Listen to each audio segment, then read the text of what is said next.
It's all stuff that just is a result of my, cumulative knowledge and preponderance, stuff that I, am very fluid on, and I'm always evolving these ideas, to try and add, some meaning to the community, and what everybody's setting out to do. Try to put things in perspective, maybe give different examples of, how some of these different super complicated theories and ideas come together in the bigger picture of things, and how that might apply to the project that you're doing, in your engineering designs and so on. And, just overall further your knowledge of some of the effects of the forces at work when you're doing your coil building and so on. So I don't necessarily think or believe that I'm 100% correct in any of this, but it's stuff that I like to share just to always keep the, the brain cells on point and firing for everybody. So. Yeah, you say that, but usually it all comes out pretty good when we have other people on and they start verifying what you're saying. It all makes sense. Yeah, a lot of it does make sense. And, I think where it becomes interesting and where I start to it's not even doubt myself necessarily as much as it is, realize as the thought process on it evolves, and it goes into different areas, the implications of what that ultimately means. And, and you'll understand what I'm saying in just a minute about that. So, I'm going to take an extremely complicated topic now, and I'm going to oversimplify it to the point where it's almost comical. I think that's sort of the best way to put it. So this actually goes in tune with something I was discussing with Nathan the other day. In fact, it was a discussion with Nathan that brought about this thought of kind of how to describe something, and that kind of culminated in the need to want to have this episode. So I want to just say that it all follows the formula that I previously discussed in other videos, the same exact chart that is the descent of energy to matter. And we're going to be elaborating on a lot of that today, right? So what I want to think about is how it all started, okay? And again, oversimplify it, but then tie it into how it's relevant to what we're doing, all right? So here we have this white plane, a white piece of paper, okay? I know it looks not white on camera, but this is a blank white piece of paper. There is nothing on it whatsoever. Okay, and suppose for this example, it is still, calm, and it is both a piece of paper and not a piece of paper at the same time. It's just could be. But then on this piece of paper, what we're going to do is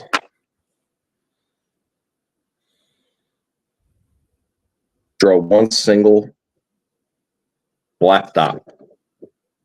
Oh, wow. Yeah, can't see that. That light's got you. There you go. Okay. Maybe that's a little bit better. It's still terrible. Oh, it went dark again. Yeah, you get the gist, though. So now you have one dot on a white sheet, okay? Now, there is a lot more white page than there is black dot, okay? And if not for this black dot, what's the relevance of the white sheet? Okay, now this is the creation of duality. All right. Now, this white sheet, it just wants to be a white sheet. So what it does is it goes after the black dot, and it tries to erase the black dot. Okay, but the black dot, it's not going anywhere. So it battles it out. And what it finds is it was able to make a little bit of progress breaking down this black dot, and it was able to break it down into this sort of less black gray area. Okay. Now, the white not wanting to be anything other than the white sheet continues this. It disperses this black dot into just a bigger and lighter gray area until the whole entire page, suppose, okay, is gray. Now, once the page is gray, okay, it can no longer be a white sheet.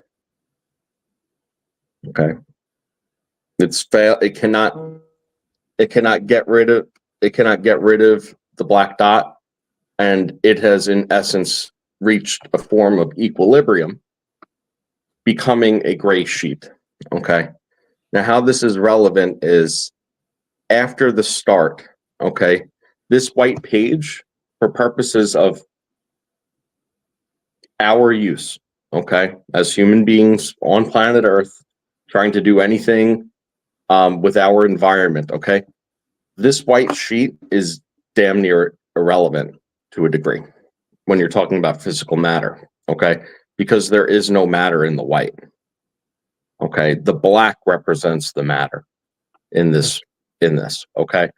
So, but now that it's formed this equilibrium of gray, okay, where it's balanced out with the matter, energy and matter balanced out, okay, that is the point of access for a usable Aether field, okay? Now, what becomes very interesting, if you want to continue this thought experiment with the gray paper now, okay, is you may look at this paper from a distance and suppose it was just entirely gray, okay?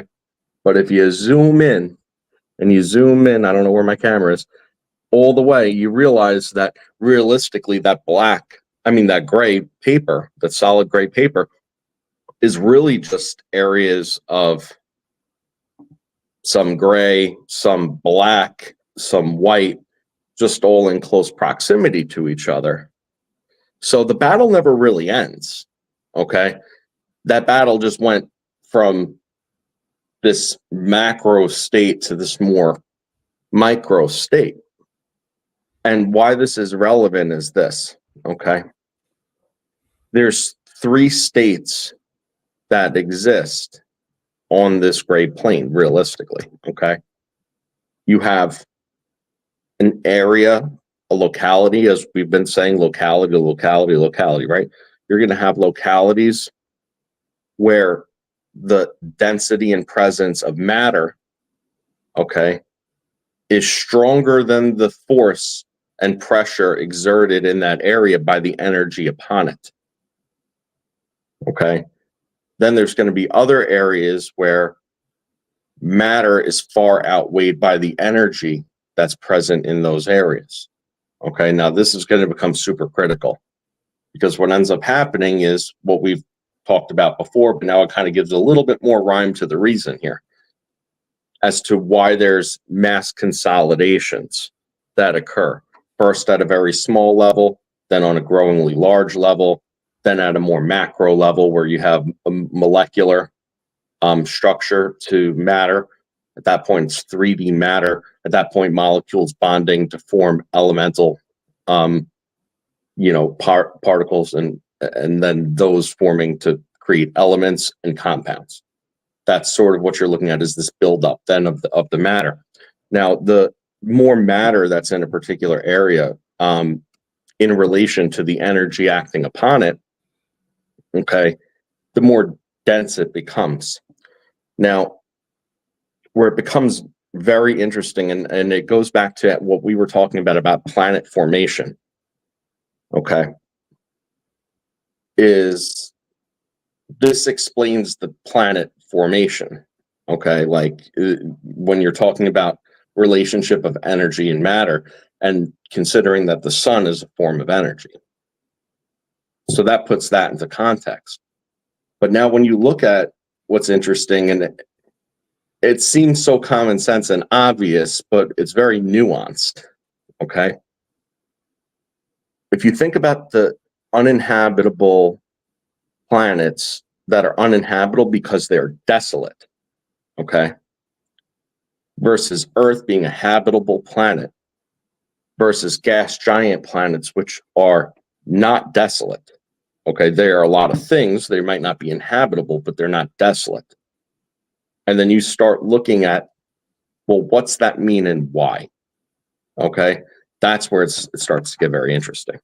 Okay. And it plays a major role, not only of basic processes that we know here on Earth, okay, but how special Earth really is, and how that also complicates some of the things that we're trying to do when it comes to manipulating energies. And that's where this is ultimately headed, if we're following the train of thought. All right, so first let's talk about desolation. Okay, desolation and decomposition, material decomposition by virtue of energy, okay, is realistically what you're looking at when you're looking at desolation. Okay, if you have a ratio, okay, where you have an amount of mass being subject to a disproportionate amount of energy, so the energy is overwhelming the mass, okay, that energy is going to break down the atomic structures of the compositions of that mass. Okay, and it'll do so until basically at least the part that it's able to react with, like call it the surface, but it could be all the way through depending on what the constituent materials of the mass is, you know, and what how much energy is being exerted. Okay, but that amount of energy is going to reduce the original mass composition from a more complicated form of compounds to its most simple form of depletion. Okay. Now, I mean, what do I mean by that? Well, basically what energy is going to try to do is by virtue of plasma. Okay, it's going to try to break the hydrogen bonds with everything that it comes into contact with. Now, hydrogen makes up 75% of the universe. Okay. It's present in most compounds that exist. It could also go further than that, okay, because there's, aside from hydrogen derivative compounds, there's also harsher elements that, when exerted to high levels of, you know, radiation, could ultimately transmutate through plasma streams, okay, and in these plasma streams be deconstructed to their simplest forms, being ions and electrons, creating free hydrogen. Now, if you have a system where the energy is so overwhelming to the mass, okay, it's going to create a ton of hydrogen. If the energy continues to overwhelm the mass during this hydrogen influx, during the desolation of the planet, okay, that hydrogen returns to an energy form entirely. So let's bridge the gap, okay? We've talked about electromagnetic fields how many times? Every episode. We've talked about plasma how many times? Every episode. Okay. We've talked about the difference in, you know, states. Now, what do we know about plasma? Okay. Plasma, they call, you know, a fourth state of matter. Okay. It's a little misnomer. Okay. Because what we have to understand is that the chart that I spelled out, where the white paper gets disturbed and then falls into all these other things, okay, all the way back up to matter, that is not a linear, you know, definite thing. It's a spectrum, okay? And at the top of the spectrum, you have energy-like, okay? And at the bottom of the spectrum, you have most matter-like. Okay, so all the way at the top, plane is most energy-like, all the way at the bottom, most matter-like. Now, everything in between starts to gradient between it. As you go down, it becomes slightly less energy-like and more matter-like, and vice versa. So when you're talking about plasma and you're talking about hydrogen, okay, at that point, you're talking about plasma, which is a matter-like energy. Matter-like energy. Okay. And then you have hydrogen, which is an energy like matter. Okay. And that's really, really key. Okay. Because anytime you have either no hydrogen, no atmosphere, no hydrogen, and you have desolation, it's because the energy overwhelmed the matter, depleted the hydrogen, and left whatever was left behind. Now, if it really overwhelms it, it could melt it. If it really overwhelms it, it could start to create other secondary reactions that'll continue, which we'll get to a little later on, because that becomes more relevant. In the key of desolation, it's really just hydrogen, sucking the hydrogen out. And then ultimately, once you've broken everything down to hydrogen, and then it doesn't have enough density, that's the key, is this barrier. Okay. We think of the magnetic field. The magnetic field of Earth, right, protects us. It's a misnomer. Okay. It's a misnomer. It's not that it doesn't. It's that the way that I've seen it described, okay, is as if the magnetic field was a propagation of Earth. Okay. I don't believe it is. Here's the reason. Because you have Earth and its mass, okay, and its atmosphere.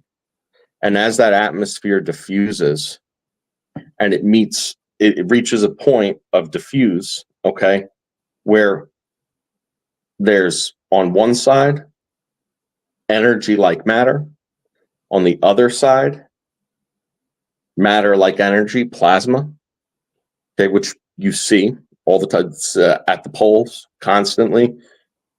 Other external things can make it more apparent, the visual plasma. But what do we know about a plasma field, Nathan?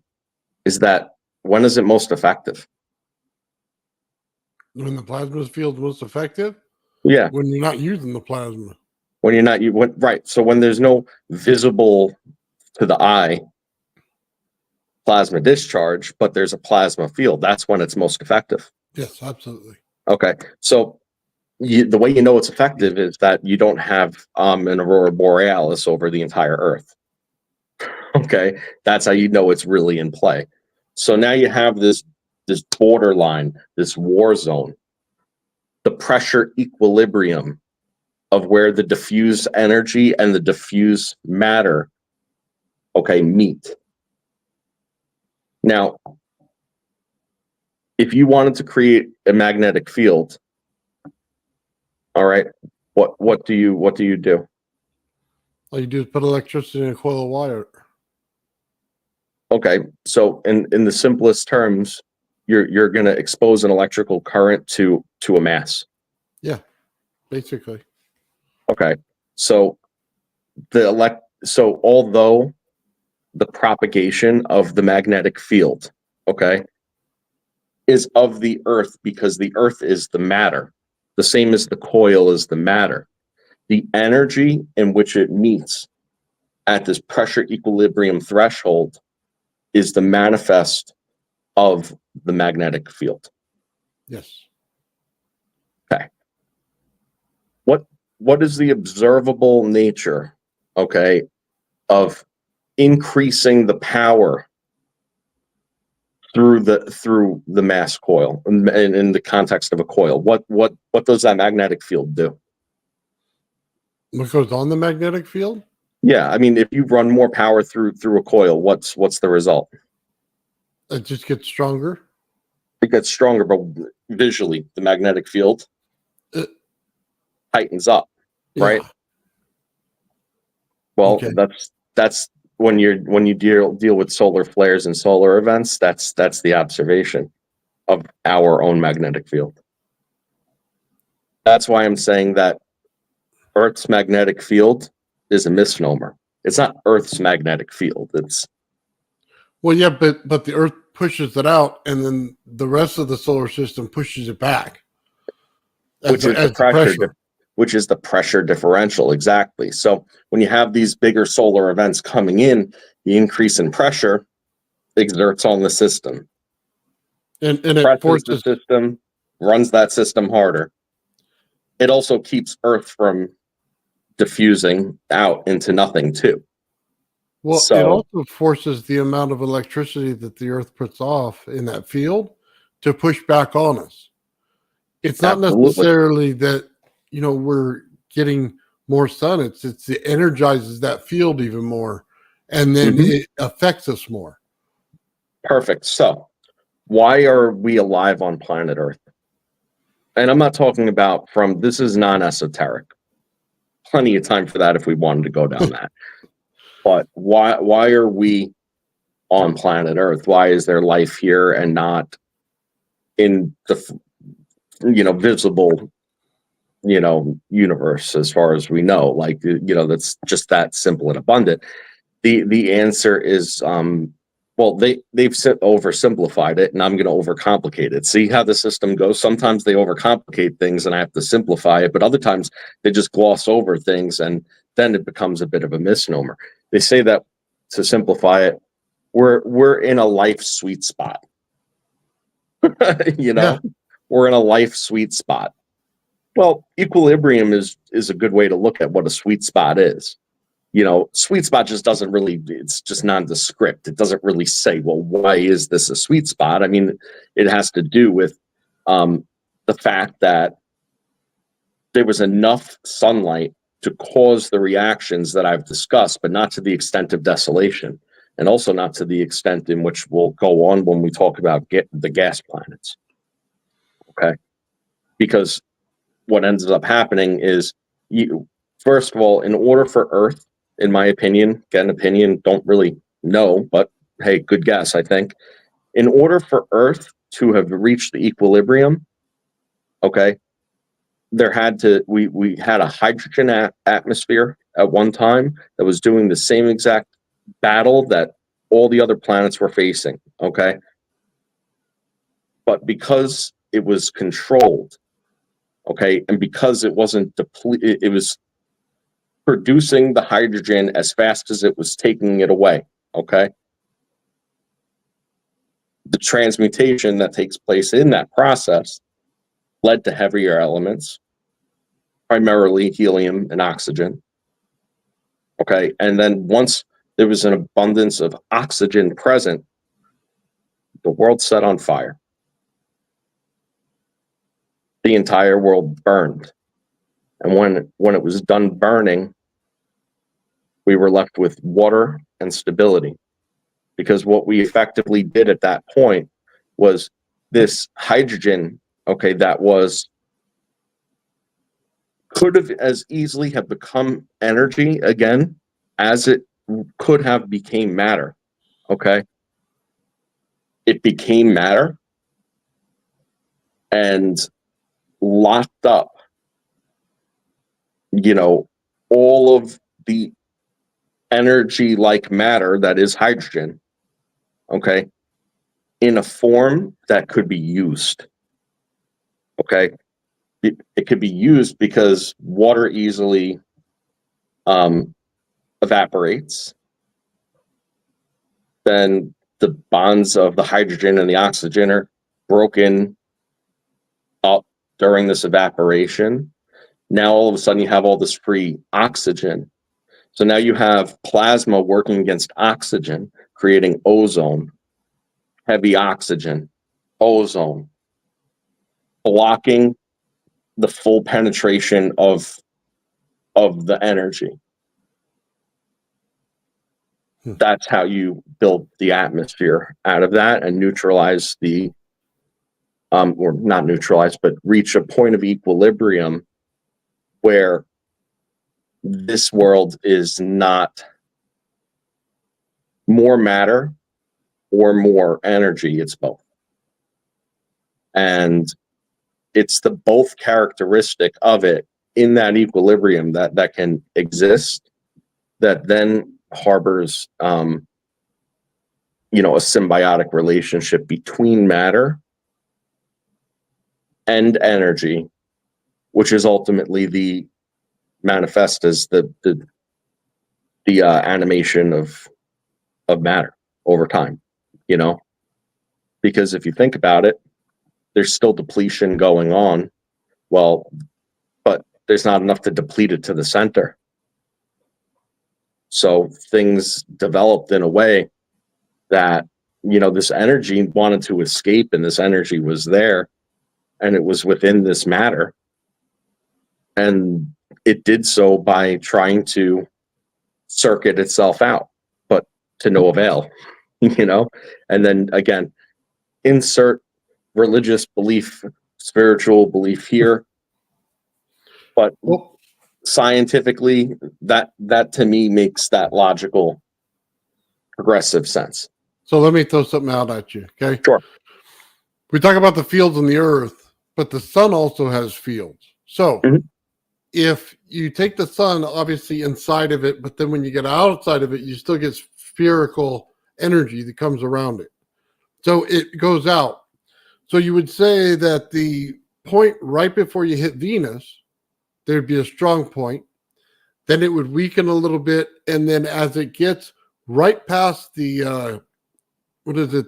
Not the Kuiper belt, but the asteroid belt, you get another field.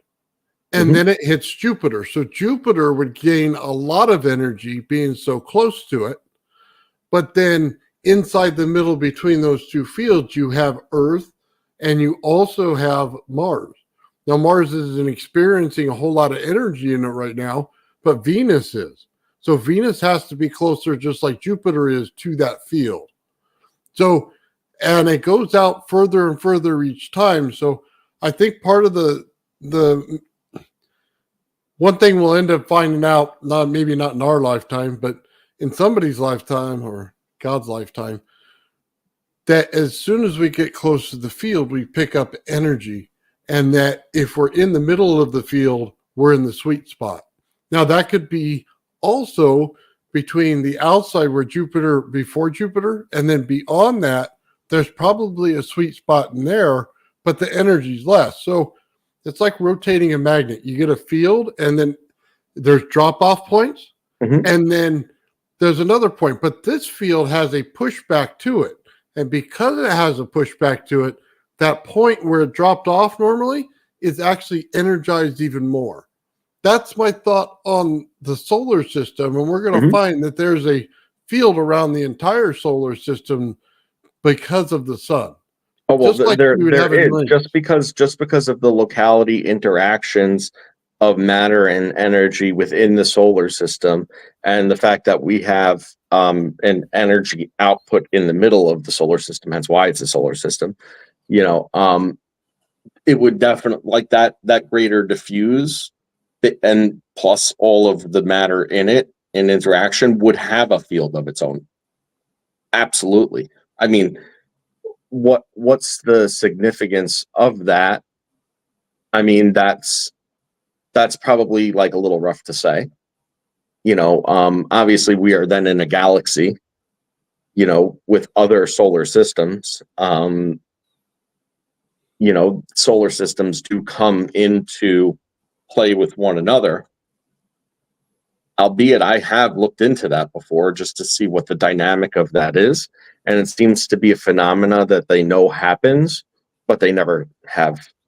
They have only been able to capture what they believe is the aftermaths of it, and not the actual event itself. Obviously, I think that would put a lot of perspective on what the outer shell of the solar system is, because seeing that interaction, but at the same exact time, as above, so below, to understand that interaction, scale it down. And although you might not have a full simulation of what it exactly would be, you could understand a lot of the dynamics at work. Well, I think as well, when you start having belts of asteroids or Kuiper belts, it means that it ran into something it couldn't get through. So there might be an energy there that is not so harmful to little ships, but is very harmful to planets. You know what I mean? Because it changes the energy in that planet, and it'll either overexert it where it explodes, or you know what I mean, it'll let it pass through. And I think that's what's going on in those two belts right there. And then one other thing I'll let you talk is the outside of our solar system, because it has a bubble, there has to be something pushing against it in order to force it to be there. But then if there's another solar system next to it, there's another bubble. So anything that interacts with that outside bubble of our solar system would bring energy back to our sun. So depending on what's out there, it could impact the whole entire solar system and give it seasons. So when I say seasons like that, I mean like, you know, we're going to the age of Aquarius, then we go into another age. You know what I mean? And absolutely. That's probably their calendar of figuring that out, is they knew that there was something out there with an outside pressure to cause more on us, to give us those things. Right. I mean, if you look at how celestial maps and eras and epics and so on were always broken up, it's always from the perspective of Earth, okay, but it's always looking further and further out, you know, into the greater equation of it, you know. So you're dead on, in my opinion, with that. It's there's absolutely you know, the same as the Earth has seasons within our solar system definitely has galaxy related seasons, and our galaxy probably has, you know, universe related seasons as well. You know, and with just the effects to us from our lens on Earth being more and more subtle, you know, but sometimes these subtleties, you know, if it's significant enough of a change, you know, in either direction, you know, it could really manifest as like a cascading type event, which is something that I definitely wanted to talk about, you know, too. Was well, let me freak everybody out right now. Please. If all those things are there and we know about them because they were written in literature a long time ago, who wrote them? How did they know they were there? How long would you have to live in order to see that in your solar system? Because it won't happen in my own lifetime. I won't see every one of those. But somewhere somebody saw it and could put them all together. So they did it in the past as well. So did we live longer then? Was there somebody coming to our planet to show us that? How did they figure it out? Where they knew what right? Isn't that so? So that's where this gets super duper interesting, and it depends on how woo you want to get on it. You know, it's and me, I'll take it all the way to the, you know, to the end. Me, like, I don't care. Like, I'll consider it all possibility until we know otherwise. You know, right? Ancient. This stuff comes from old texts, and it's been around for a very long time, and it's really being you know, rediscovered now, because I think people are starting to open their minds a bit more to you know, some of the heresies that were struck down in the past. You know, we're not going to go down that road with this conversation. I'm stopping myself. All right. You know, right. So you have these ancient literatures. So does that mean that it came from, you know, the Anunnaki? You know, did it come from them? Did it come from other visitors? Did somebody enlighten us to this? Were we just inherently here with actually all of this knowledge, only to have it lost over time? Something maybe not the most considered of the reasons of lost knowledge. ever think that we just knew it from the get-go and we lost it? It's what the Bible says. Yeah. Right. Then there's the idea that, well, we've made it this far in such a short amount of time, and knowledge, wisdom, and technology are not necessarily one and the same. If we look at a civilization from the perspective of a modern lens, and we look at a people, in that are Aborigines or something, you look at them and you call them primitive people, and they're primitive because they don't have the society that we have. They don't have the technology that we enjoy. But that's not to say that their energies and efforts weren't into figuring out something greater than all this without all that, Right. So is it possible that in the past, they had higher knowledge of these things because that's where their focus was? And, it just wasn't of importance or concern to them or priority to them to utilize that knowledge in a way that is similar to what we consider high technology, high advancement today. So, right, you could build this pyramid and that's what you're spending the time on, is this pyramid, and this is your means to an end, to take the knowledge that you have, the ideas that you have, and put them into practice for a certain cause. But you know what, like the friggin' plasma TV or the LED TV or whatever, like, why do we need that? It didn't even occur to us, because why do we need that? Right. Yeah. Well, I agree with that perspective, and it goes into kind of how to make natural energy out of the earth versus what we're doing now. Taking an acoustical chamber, putting some kind of crystal in there, energizing the crystal, getting some piezoelectricity going, and then we have a natural way to make the energy versus the unnatural way that we're doing it right now. And it would be more in harmony with Earth than what we're doing. Absolutely. And, that ties right into the symbiotics of it all. The funny thing is that all this high tech stuff that we do, all the mining operations, all the, chemistry and material sciences that go on, although I really like that sort of stuff just because it exists, cool. But, but all this stuff, like when you think about it, it's all of detriment to the symbiosis of the planet. Okay, it all is. And it's also more steps and more processes to undertake, to potentially achieve the same means that could have been found naturally. And what's ironic about that is the more natural or simple the design of something to accomplish your end goal, the easier it is for it not to be discovered, in the future. It blended in with the landscape. It was made of the landscape. It was the landscape. And then you have an event and all of a sudden it's indecipherable from something, that we look at and we're like, it looks like a spoon, but yet it wasn't ever a spoon. It was actually a tuning instrument,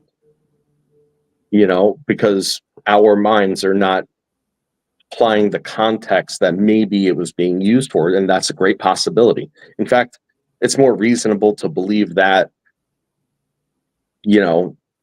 that than it is really to believe that we've made it this far in the most complicated way possible. Like that's it. Well, part of the thing is I think we've always had the tools to get where we are now. It's when we stop letting people hold us back is when we actually start to get where we need to go.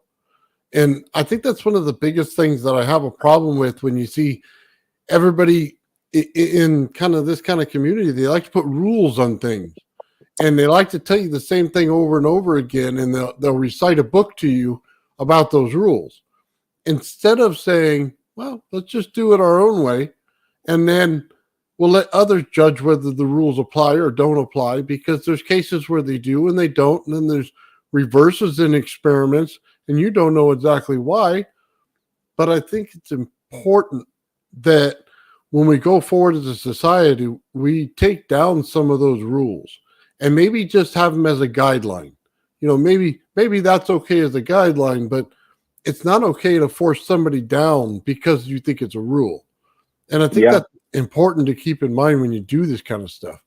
That's the mantra of my life personally. Like it's you got to live and let be, and you have to. I think I said it the other day when we were on with Gerald. I was trying to kind of give a visualization for some people as to how my mind personally works, because I mean, listen, I don't think it's the greatest mind out there, that's for certain, but what I do think is that it's always open to new ideas and always open to changing and looking at things that different way that may make all the difference in just the overall expression of either what I believe to be true or how I'm going to act, like all those different dynamics. And I think what I had said to Gerald was, if I'm going to use a metaphor to kind of describe how my mind has always worked, and I never understood it until much later in life. Okay. And it makes sense why. My mind works like all these different individual puzzles. Mm-hmm. Okay. Just you have 100 puzzles.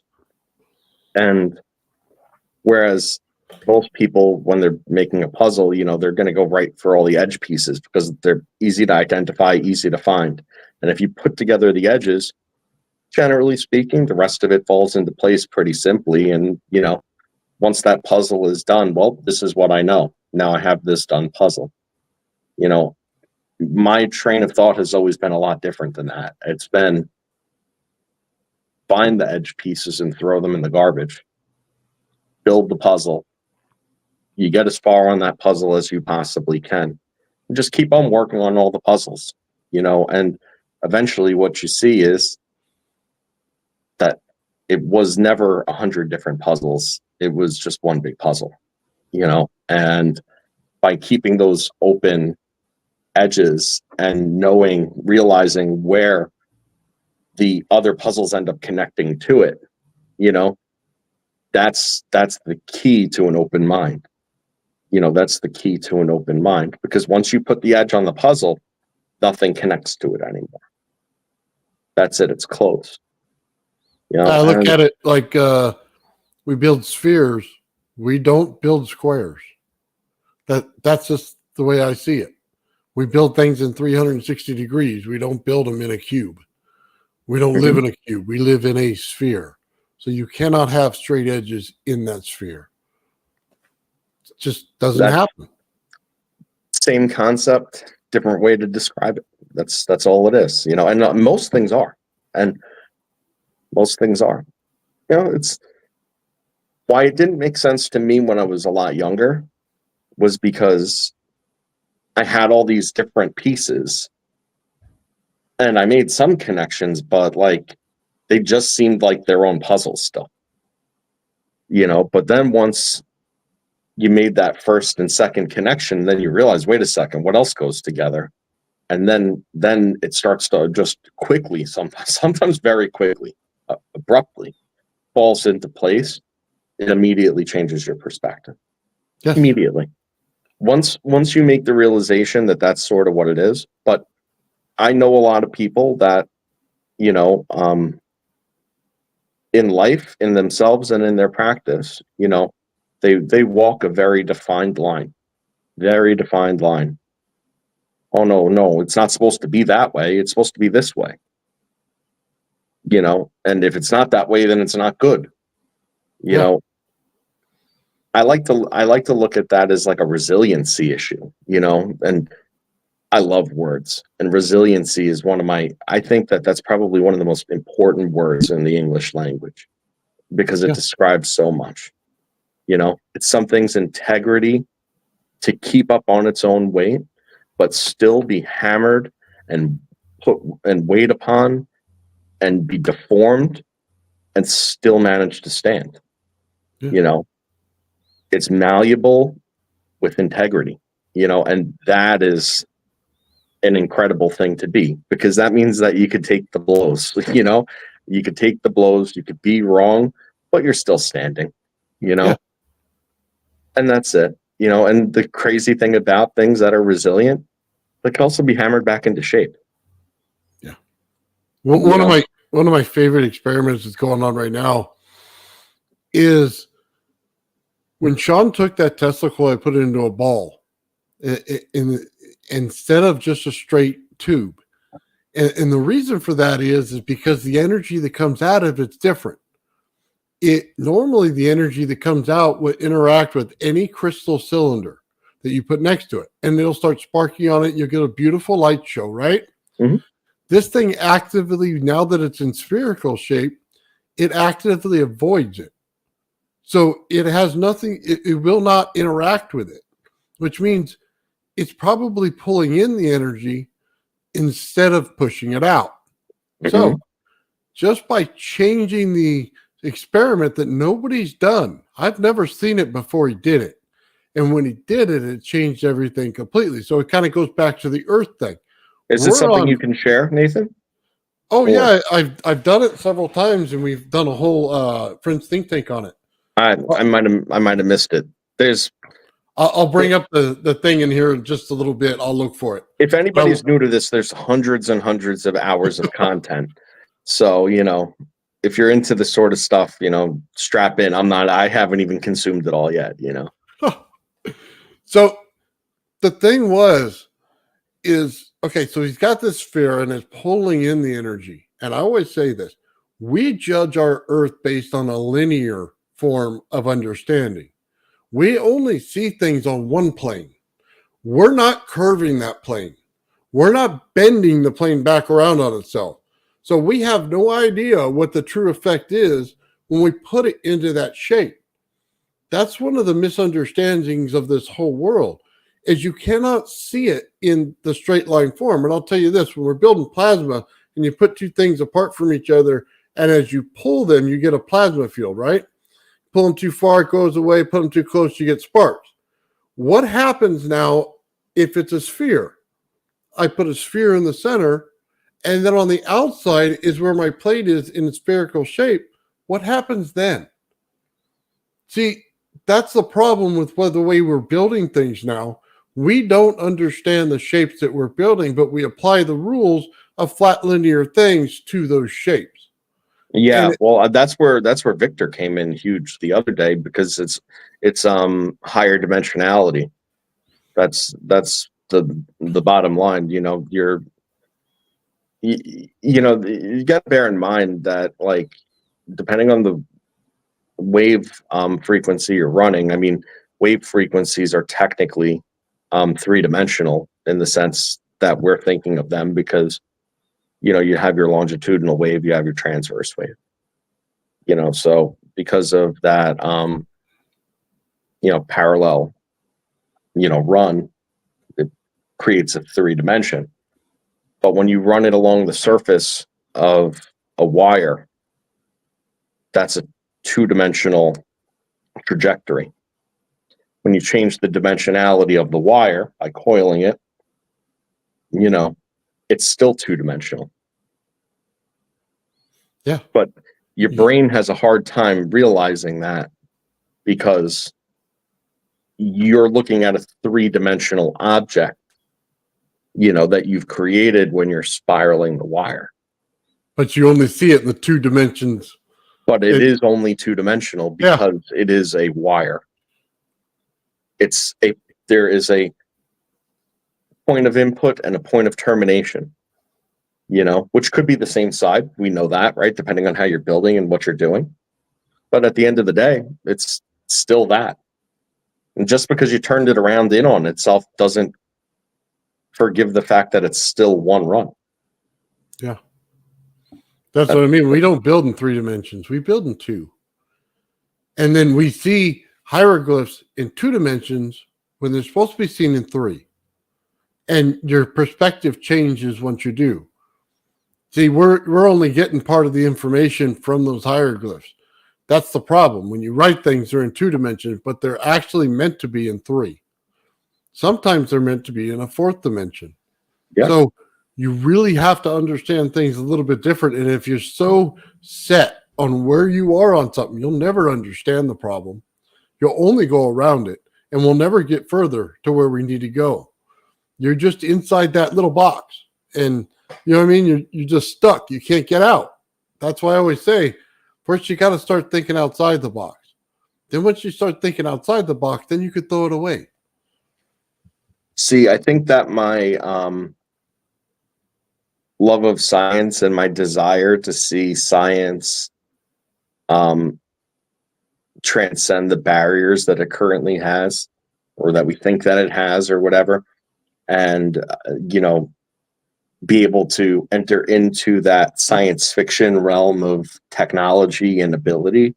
Like, I want to see that happen, but the more, and it's like I have I've shared before too on my solution to the problem that I'm already going to express, but because I'm admittedly right, even in this moment, subjecting myself to like the confines of sensory reality, as we know it, within some kind of rule box, and I admit it, but here's where a little bit of a problem in my own equation breaks down a little bit. And I try to forgive it the same way as the scientists do when they just try to rationalize something without fully understanding necessarily how you would do it, So it's sort of that situation. But where I'm going with this is, if you want to leave the locality of, and I'm not talking about Earth necessarily, but if you want to leave the greater locality, okay, of the solar system or the universe, okay, or whatever have you, and you want to travel at the speeds, again, time manipulation, we've talked about all this stuff.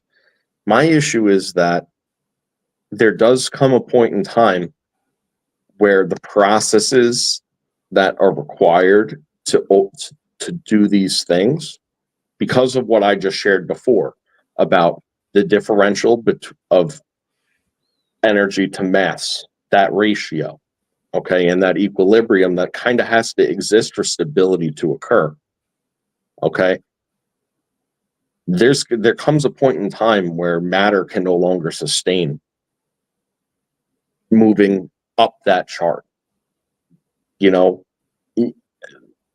We talked about what I believe happens if you have a dual scalar field interaction. I think that it leads to dematerialization. And I think that it was decently well established as to how I reached that conclusion, it is what it is. So you really can't, and that's where Planck's distance lies. And if you can't break over that Planck's distance, then you really do end up in a box. Now, go a little woo for you. I think energetically you could do it. I think, I said, human beings, we are matter and we are energy. We are spirit, and, I do believe that, the mind and the energy, the spirit, I think that you can break that Planck's distance, alive, dead, whatever, okay, to be able to transcend to that level that it would take to super leave the locality, to super beat the speeds. You can, but your matter doesn't go with you. If it did, your matter would cease to exist, and that's where it gets dicey. I think that's where Einstein's stuff fell apart too. It was like right at that same kind of point. Like you could push it, but you could, as far as matter is concerned, you can only push it so far, because there's always a ratio. And that ratio, if it becomes overwhelmed by the energy it's surrounded by, will cease to exist. That's that. So go ahead. Yeah. So, I mean, if the only postulation that I came up with was right where the graviflyer is, and, two, and that was in my own independent thought, separate of it, because I wasn't even thinking about the graviflyer. It's just about, matter and space and context. And I guess the only way to do that would be to then create your own locality, like we've said previously. And how do you do it? Well, you need to mimic the same thing that's going on outside of this earth that keeps earth where it is, that keeps earth going around, that keeps it stable, that keeps it locked. It's locked to the sun.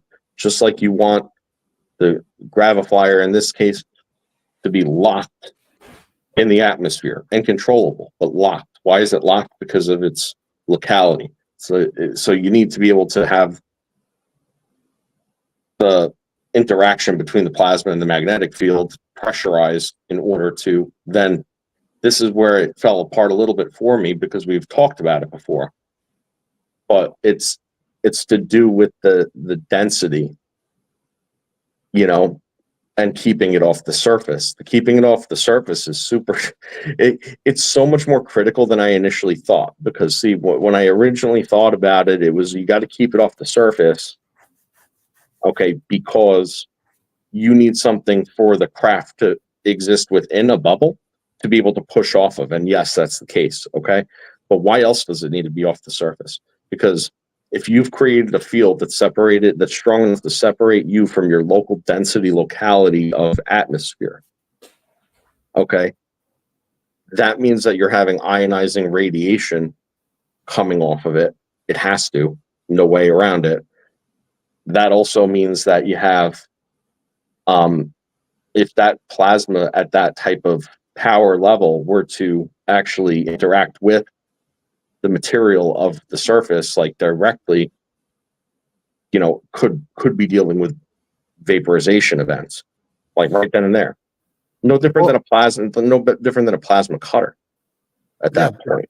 But the thing is you have to have it on the ground to build the energy of the ether inside of it to be strong enough to allow it to sustain it within itself. Self-sustaining. Yep, we definitely crossed that bridge. That was we definitely crossed that bridge as far as the experiments and as far as like the discussion but went. If you don't have it on the ground, it doesn't produce enough energy to get self-sustaining, because we're using the wrong energy to put into it from the beginning. Right. So let me just say something that kind of came to mind when you're talking about Einstein. You ever thought that people look at things a lot different and are seeing energy in a different way? So when I say energy, some people say, okay, that means AC or DC, and that's what you're putting into your system. But it's not what I mean at all. Oh, yes. Yes. By the way, the answer is yes, but continue. So when I say energy, it could be any type of energy. It could be, sun's rays, solar. It could be anything that the earth produces. It's just energy. That's all it is to me. So when Einstein looks at it, he goes, okay, I'm looking at the atomic level now. Now I have energy in the atoms, splitting the atom, forcing them together, things like that, right? So the problem with translating something that he's on in his level versus where most people's level is that we're on the level of AC and DC and we can't see outside the box. He's on the level of atomics where he can see outside the box and look back in and then figure out a way to build those systems without the original energy that you use. See, you get what I'm saying? Right. Then there's another level to that. Once you understand that level, now you can start transmutating things. Now it comes into, is this rock really a rock? Or is it simply the buildup of atoms in one locality? That's it. That is it. Oh, 100%. Those are the levels you have to go to. And what you said, that was dead on. Like, I've been on, I was my fourth, fifth time on with you. Talked about energy and matter and the physics of it all. And I don't know that I've mentioned voltage or wattage one time. Nope. Because, it's not that it's not relevant. It's only that it's relevant in the context of powering on your television. I mean, and not that that's insignificant or unimportant. It's significant, it's important, but it also comes from somewhere. Right. And before it's anything, it's something. And that's, who cares what it is when it's running down the line? Yeah. Like, I hate to say it, who cares what it is when it's running down the line? It's what it is when it's generated, and the force that the forces at work that create the generation of it, that ultimately matter in when you're looking to remove yourself from the locality.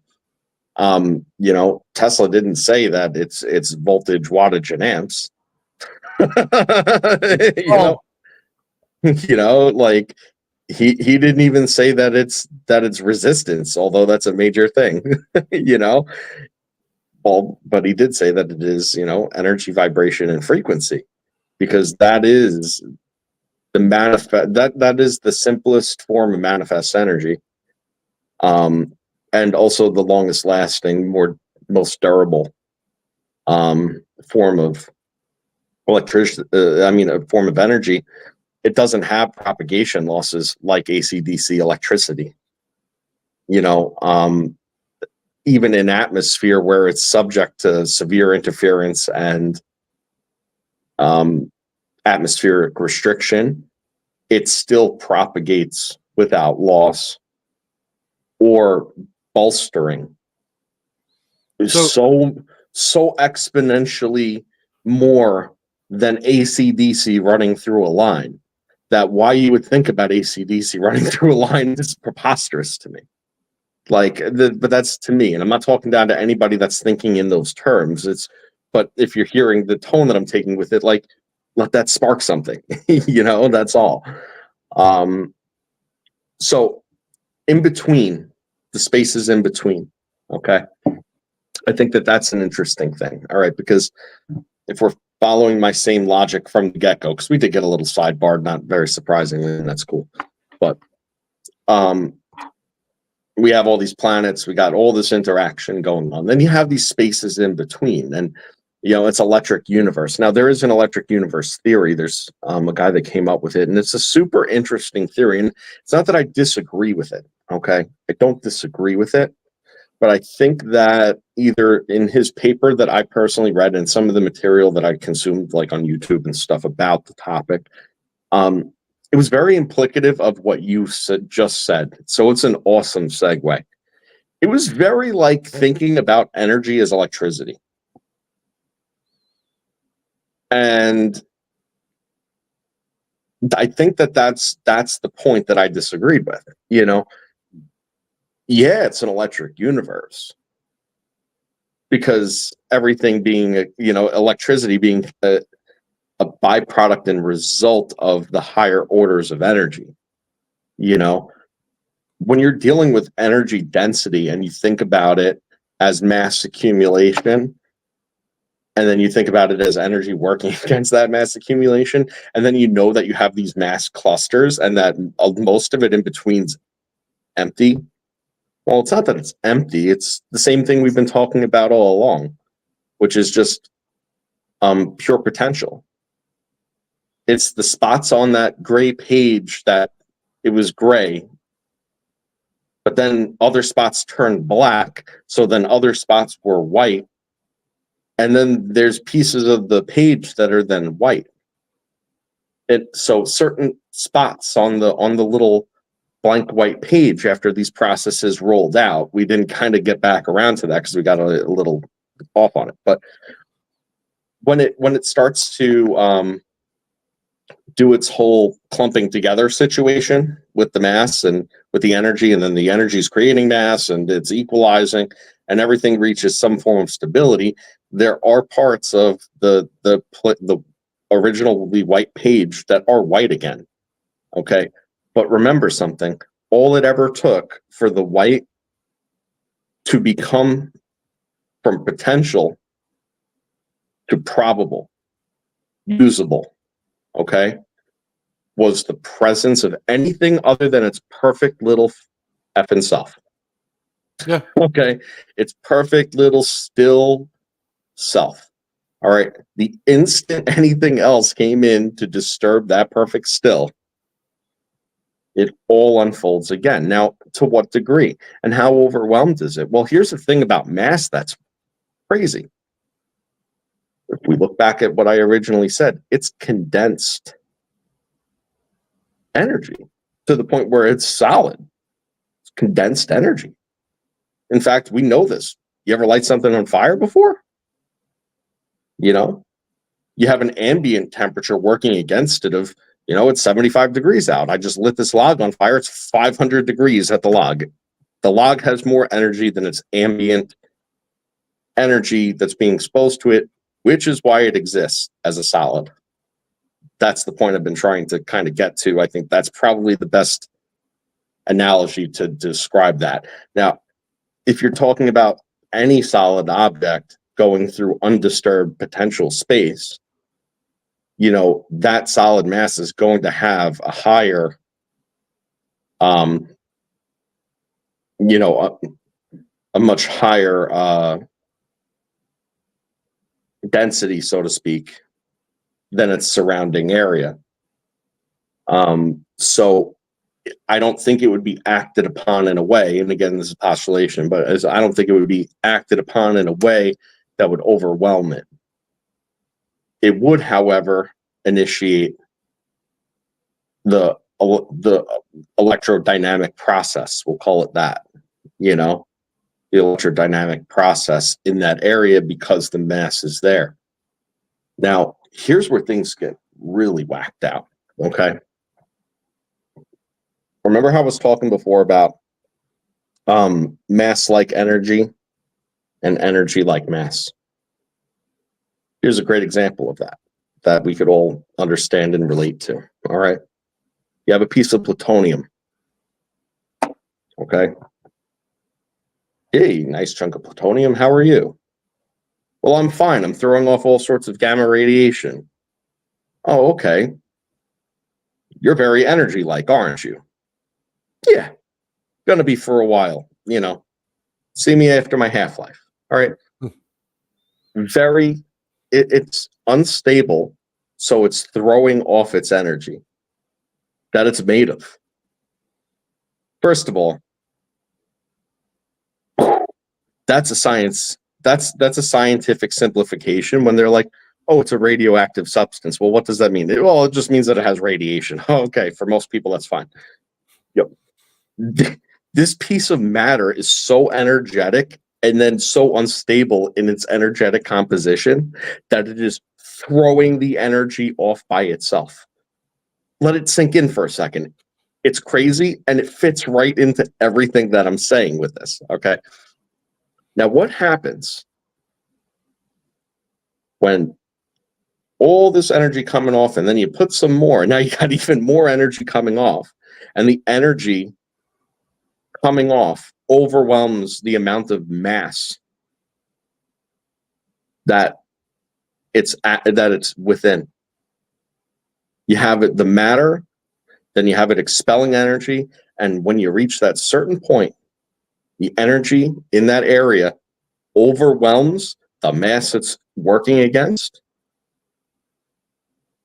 and it fizzes.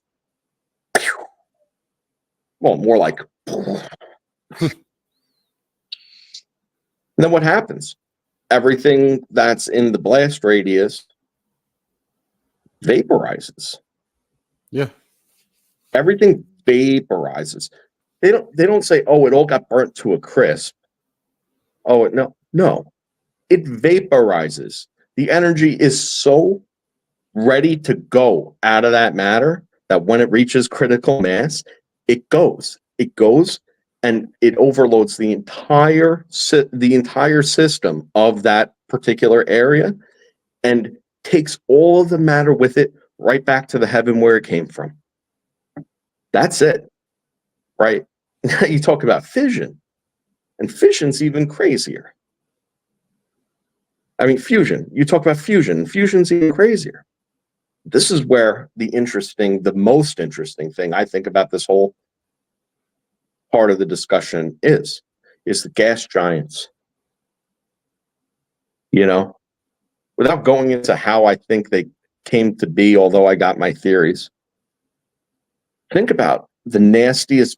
Okay, you know what? Let's go there because I'll make it brief. Think about like a mass, okay, that's not even that big, okay, but it's very energy dense. And it's got tons being a descriptive word, of energy working against it, okay? And it's being overwhelmed, okay, but it's got so much energy density itself that it just keeps on breaking its matter down because it's so overwhelmed by energy. Okay, and all of this matter that's within that, it's all being broken down into hydrogen. Okay, it's rapidly expanding with hydrogen so fast that the energy working against it, it can't even do anything to, it's pressurizing it basically. Okay, so you have an expansive and a pushing force. It's this nasty battle line. Okay, it just keeps on happening, but the energy just keeps on going because frankly it just doesn't have the ability to stop it. It basically burns any matter into a crisp, and then anything that could possibly be freed into a hydrogen atom was. Okay, and then after the core was depleted, now you were just left with this big gaseous ball of hydrogen and hydrogen derivative. What's hydrogen derivative? That's also subject of, it's also a secondary of decomposition to further prove my point. Ammonia and methane. Okay. Jupiter and Saturn are hydrogen, ammonia, and methane. That leaves most likely, in the comments, please, if you want to pop in there. I don't know how many people we have. 20. Nice. My 20 favorite people on the planet right now, 21 including Nathan.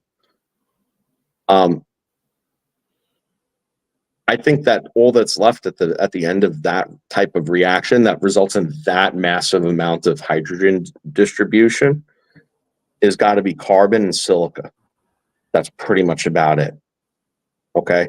What happens when you have a planet the size of Jupiter with a depleted carbon silica core? I think I postulated myself that I think that they have diamond cores. And ironically, although you can't say it about Jupiter, though it's got a spot that it's a storm, okay. I'm not saying it's not, but it's an anomaly on the surface, all right? If you look at Saturn, it's got a hexagonal top. Well, diamonds form cubically. So if you look at a square, a cube, you look at it from its obverse, from the corner. It's the cube. That is the cube of Saturn. Well, and it makes sense as to why it's all hydrogen. It does make sense. What I think is it can't form crust around its inner layers anymore. The planet just can't do it. So if you put a crust on the outside of the core, and then it can have something to pull the gravity into, then the process can start working again where it starts filtering through its core. But it can't do it because there's no crust on there to give it enough pressure to create that pressure zone. So it's no longer in that process. It's now all expanded way too far out. It can't come back in and form water, clouds, things like that. Okay. What you're saying, again, it's my opinion. It's only for the purpose of this conversation. I'm not correcting you. Okay. No, go ahead. What you're saying, it kind of makes sense. Okay. But here's the one thing about the hydrogen. It's liquid. And it's all how you define crust. What's crust? Is it crust solid matter because it's solid matter on Earth? I mean, we could call it an ocean because it's liquid. But think about the immense pressure that you have to put a single electron and a single atom under to create a liquid. We could do it on Earth under immense pressure and condensation. It doesn't last because of our atmospheric pressure differential, right? It immediately evaporates, entropy takes place. It's super cold.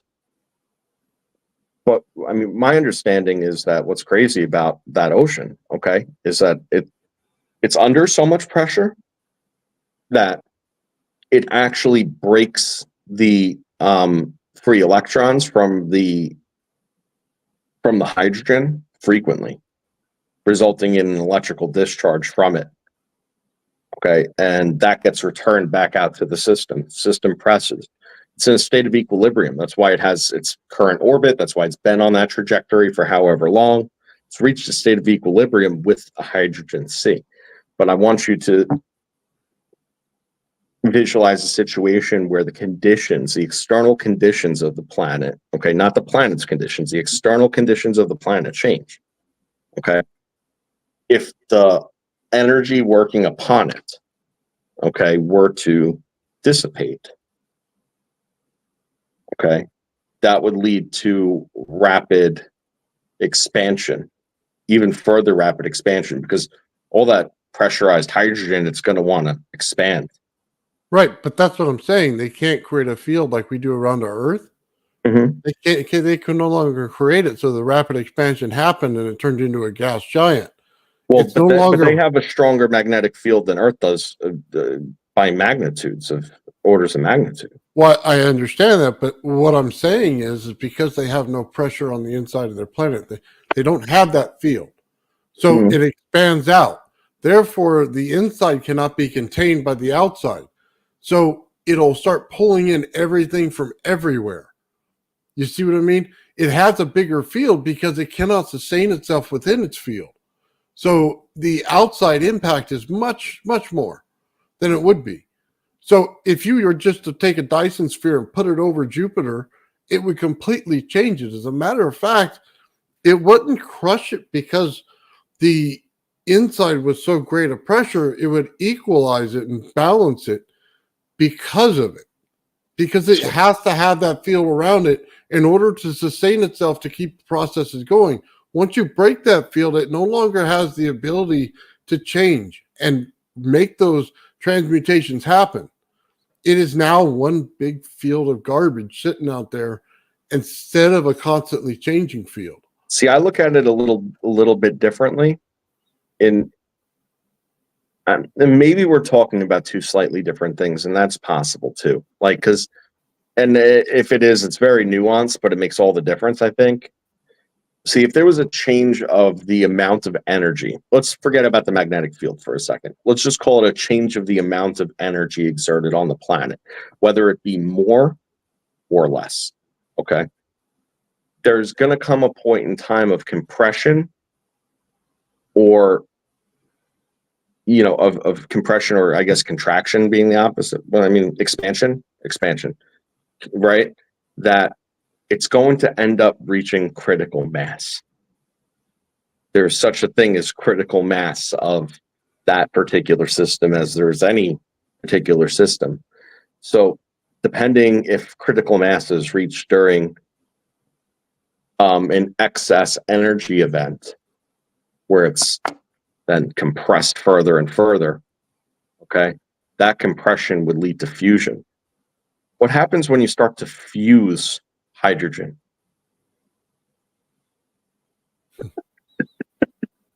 You end up with a star. Yeah.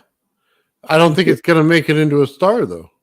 Well, so the opposite happens if it then expands. If it expands, then it explodes. So it lights fire. But when we're talking about the fields that come out from the sun, right? And where Jupiter is in relation to it versus the asteroid belt. So if it cannot sustain itself to that field, it explodes. like whatever was in the way of the asteroid belt, if it truly was a planet based on cuneiform writing. Okay.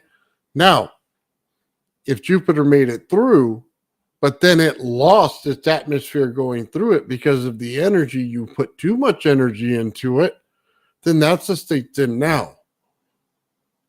Yeah. Do you get what I'm saying? That's why I keep saying that the outside of it expands, but it has more energy in it than it should. It shouldn't have that much energy. There's something pressing upon it to give it that energy. That field where it's cutting off is hitting right there, right in between, the asteroid field and Jupiter, and it's causing Jupiter to expand the energy out of it. It can't self-sustain itself anymore. It can't create the atmosphere around it that it needs. Yeah. No, I get what you're saying now. And that does make sense. Absolutely. I mean, in my opinion, stars are pretty stable things because it's like a controlled, not controlled, but you know what I mean? It's there's a pattern. Yeah, no, I agree with that. Right. There's a pattern to its processes, to the point where, you can calculate its potential lifespan and know its different cycles and know probably within a 10,000 year range or whatever when it might start to drift into another cycle.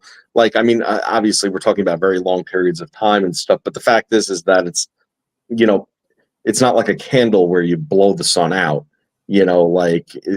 There's once that process is undergoing and it's short of the most catastrophic types of celestial events that could possibly happen, it's going to do that. What's crazy is the instability of the gas giants when you realize they're just hydrogen balls surrounded by potential electric fields. Well, there's got to be a core in there somewhere. I mean, look, if you want to be scared about something, if Jupiter or Saturn ever pop off, you're going to know about it.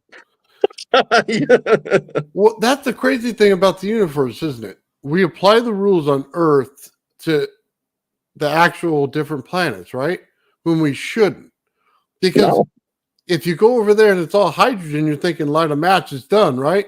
But then you see asteroids coming into it. All of a sudden you see these big fireballs and you're wondering, well, why didn't it go off? Pressure. You know what I mean? But lack that's what of I'm oxygen. saying. Pressure, lack of oxygen, that so many different reasons. But we're applying the rules of Earth into absolutely, the rules of well, we're right failing. because its equilibrium is different than ours.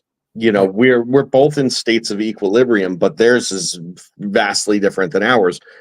We're at the point where we could say it's terrible all we want and be like, man, for all my Canadian folks out there, and there's so many of you, man, it's cold. Where's my hat, eh? Like or whatever, or or it's hotter than hell, in Brazil. Okay, fine. And then climate change and all this stuff. Like, at the end of the day, anytime we're ever talking about these things and it's significant in effect on Earth, we're talking about 5 degrees here, 10 degrees there, or something like that. It doesn't really take much to throw off that level of equilibrium to the point where there's a 5-degree temperature shift due to all sorts of, potential events. So we're fragile because of the state of our contentment in our equilibrium. That, on the other hand, it's not suitable to us, but it is to an equilibrium, and that one's a little harder to disturb because it just hasn't undergone the celestial processes that we've undergone chemically. If we follow what I originally said about it being degraded, I don't know what the oxygen content is. You really can't have ignition without oxygen. So that's sort of what it is. What's up, Joey? I see you in the chat. Very good. Yeah, by the way, I'm sorry. I was so into the conversation that I didn't put up the chat because I wasn't trying to break my train of thought between you and I. Yeah, No, sorry about that. Yeah, so I think that the the answer really is that the gray, like we were originally discussing, that gray is, the potential that we're all after. That's the ether, and it is the undisturbed, unmanifest, that we can all tap into, and that's what's in between. But you got to remember that once you expose that to matter in context of what we're discussing, it does change the dynamics and the properties. And it's always just something to bear in mind. It's one more variable. And because I don't experiment and I only play simulation games in my head, like that's the only reason it's coming out of my mouth. I haven't observed anything to really know what the effect of something like that would be. But well, I wanted to bring up something because we talked about it a little bit earlier and kind of go off on it a little bit. We were talking about that Tesla coil, right? And I think it's funny we're talking about the geometries of things and how they affect them. So in a Tesla coil, everybody thinks, okay, let me put in, like 30 volts, and then I got to have at least 10 amps, right? Well, is it really 10 amps? You know what I mean? Is it really that high? Do we need that, or do we think we need it? So I say that to say it in this way. If all you're trying to do is create a resonance that resonates another coil, the amps are what's causing the breakout. So you have to reduce those. They come out in voltage because the Tesla coil itself translates the amps into voltage is what's going on. So people, if you don't understand how volts and amps work and they translate to each other, that's going to be a big problem for when you get to the end of it. So I only say it in this way. When you're talking about a planet and the sun, there's a relationship there. It doesn't have to be a mass amount of energy going in. It has to be resonating. That's the thing. That's all it has to do. That's where your energy is built. It's not built in the energy that comes in. That's just a starter for it. That sun is absolutely over unity. Therefore, it's taking resonance to create it. Therefore, each planet resonates. So as we reach each part of the resonation in the planet, it changes how much energy we get. So we may be getting one resonance, while Mars gets another resonance, while Venus gets another, and we're all different in that way. Without a doubt. And even on Earth, the differential of resonance, we're all pretty much, on the planet and somewhat, hopefully, in tune with like Schumann's frequency. But at the end of the day, there's great variation among mass on the planet that deviates from their resonance due to our locality. That's where my end of things go. Like in the inner self, you raise the vibrations, you come out of the confines of where you're at. Okay. So in turn with that, it all is resonance, because what's interesting is when you have a system in resonance, that's where you get free flow. Okay, that's where the free flow comes in. Now, if you remember about the idea for the over unity device, so to speak, that I discussed, just the theoretical, the key to it was that the frequency running through the coil wire, okay, was it has to be in tune with the quartz that it's going into. Okay, we know that the quartz runs at 32,000 megahertz or something like that. It's pretty high, but it could be derivative of 32,000. If you run it through that, when it spikes and you close the loop, okay, realistically, the output should match the frequency that was originally going in. And because it had that spike that was greater than the original input, it would then run the system, provided that your your coils are short. Okay, they have to, the whole system's got to be pretty tight. Okay, and that the coils that you're running, maximize the interference, but almost as close to eliminate as possible the impedance.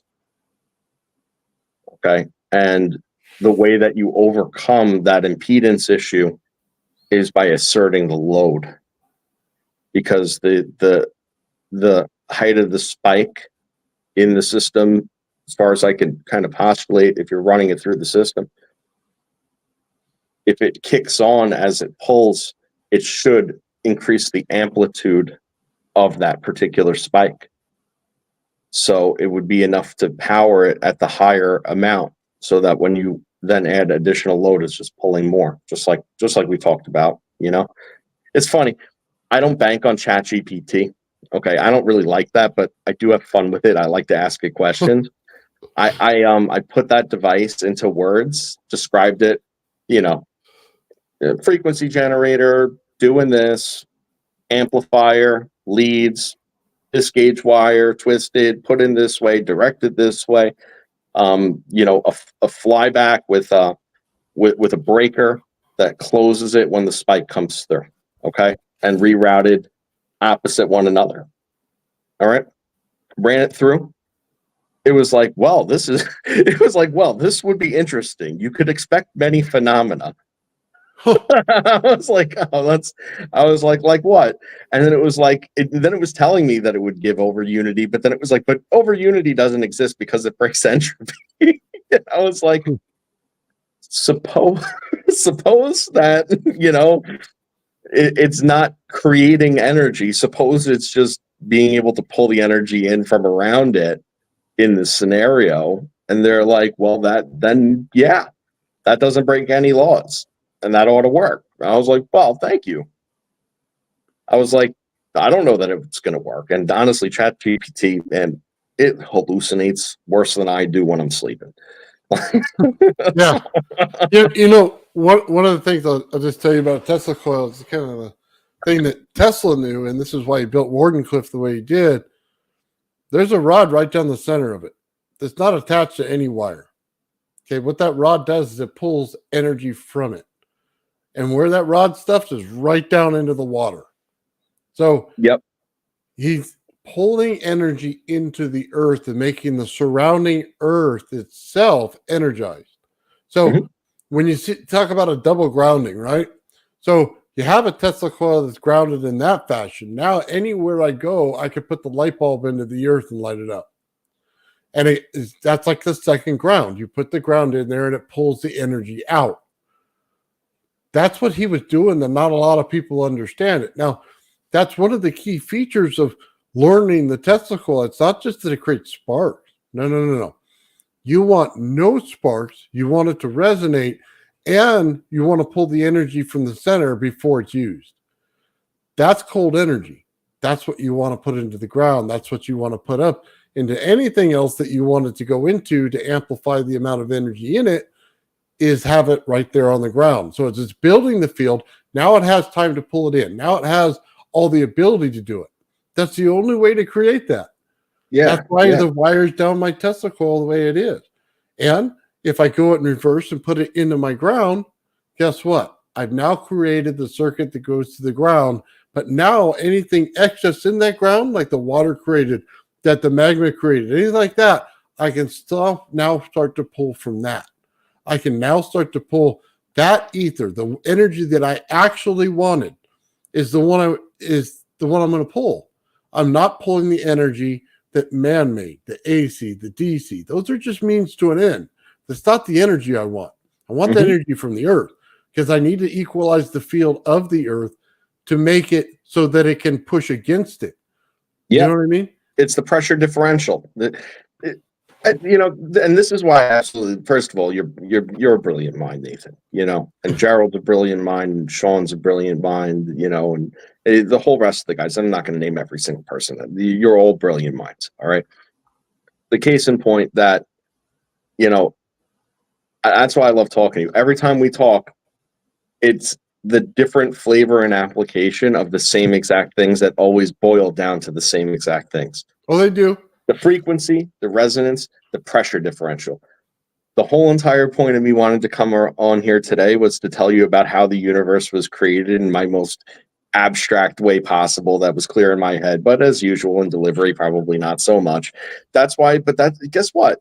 that's why when they wrote all these books throughout the millennia, they used allegory, they used metaphors and things like that.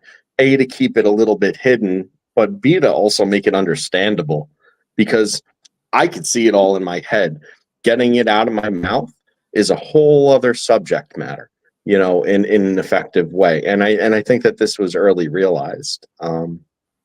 But hey, if you wouldn't mind, would you mind throwing on that song that I wrote? Because I think that it really paired well with the episode. Yeah. I wanted to put that out into the ether, It's not a problem, Joe. Just give me a second. It takes me a few seconds to click around. Thanks, Nathan. I appreciate it. Yeah. I'm almost there. For anybody that's wondering, I'll never stop writing dumb songs. I've been doing it my entire life, but now that I had to sell my bass and stuff, a few years back, so I've been playing, and I don't really get out like I used to. So the AI music generators and stuff have really been like the friend to me, where I could still engage in writing music and stuff, and have it actually be something more than just words on paper, Okay, let me ask you. This is the one you sent me right here, right? Fire the Spark version 2? Fire the Spark. So yeah, this is a little double entendre, triple entendre type of lyrics, Hopefully, can you blow it up so we can see it? I'm going to as much as I can. Okay. Just give me a second. I was waiting for you to be done talking so I could I'm done. Please, I'll never stop. You know that. Fire the Spark, Nathan. That's as loud as that.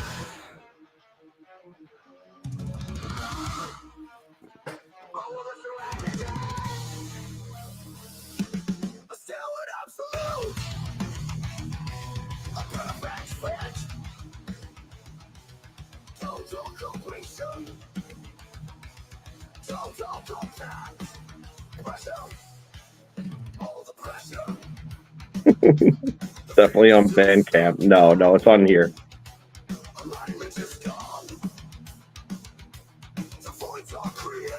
I'll give you a call. We'll talk about it.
That's cool, Joe.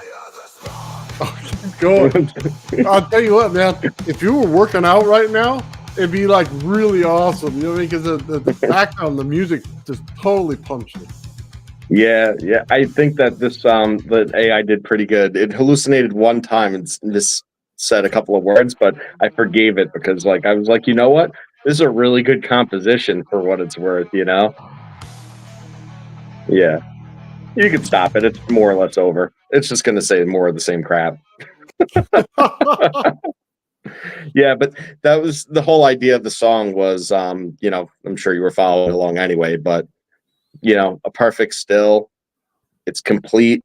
It's disturbed. it becomes cracked. There's a void. You know, it doesn't know what to do, but it needs to return to its, you know, previous self. It's got to heal and mend that crack. So it starts throwing itself in there to fill it, only to realize that the more that it throws into the void, the more that it just falls apart somewhere else, you know, until it kind of reaches the bottom where it's full. And then at that point, the pressure mounts and it's destroyed, but it's not destroyed in the sense that it's gone. It's destroyed as, you know, a transmutated change to then ascend and fire the spark.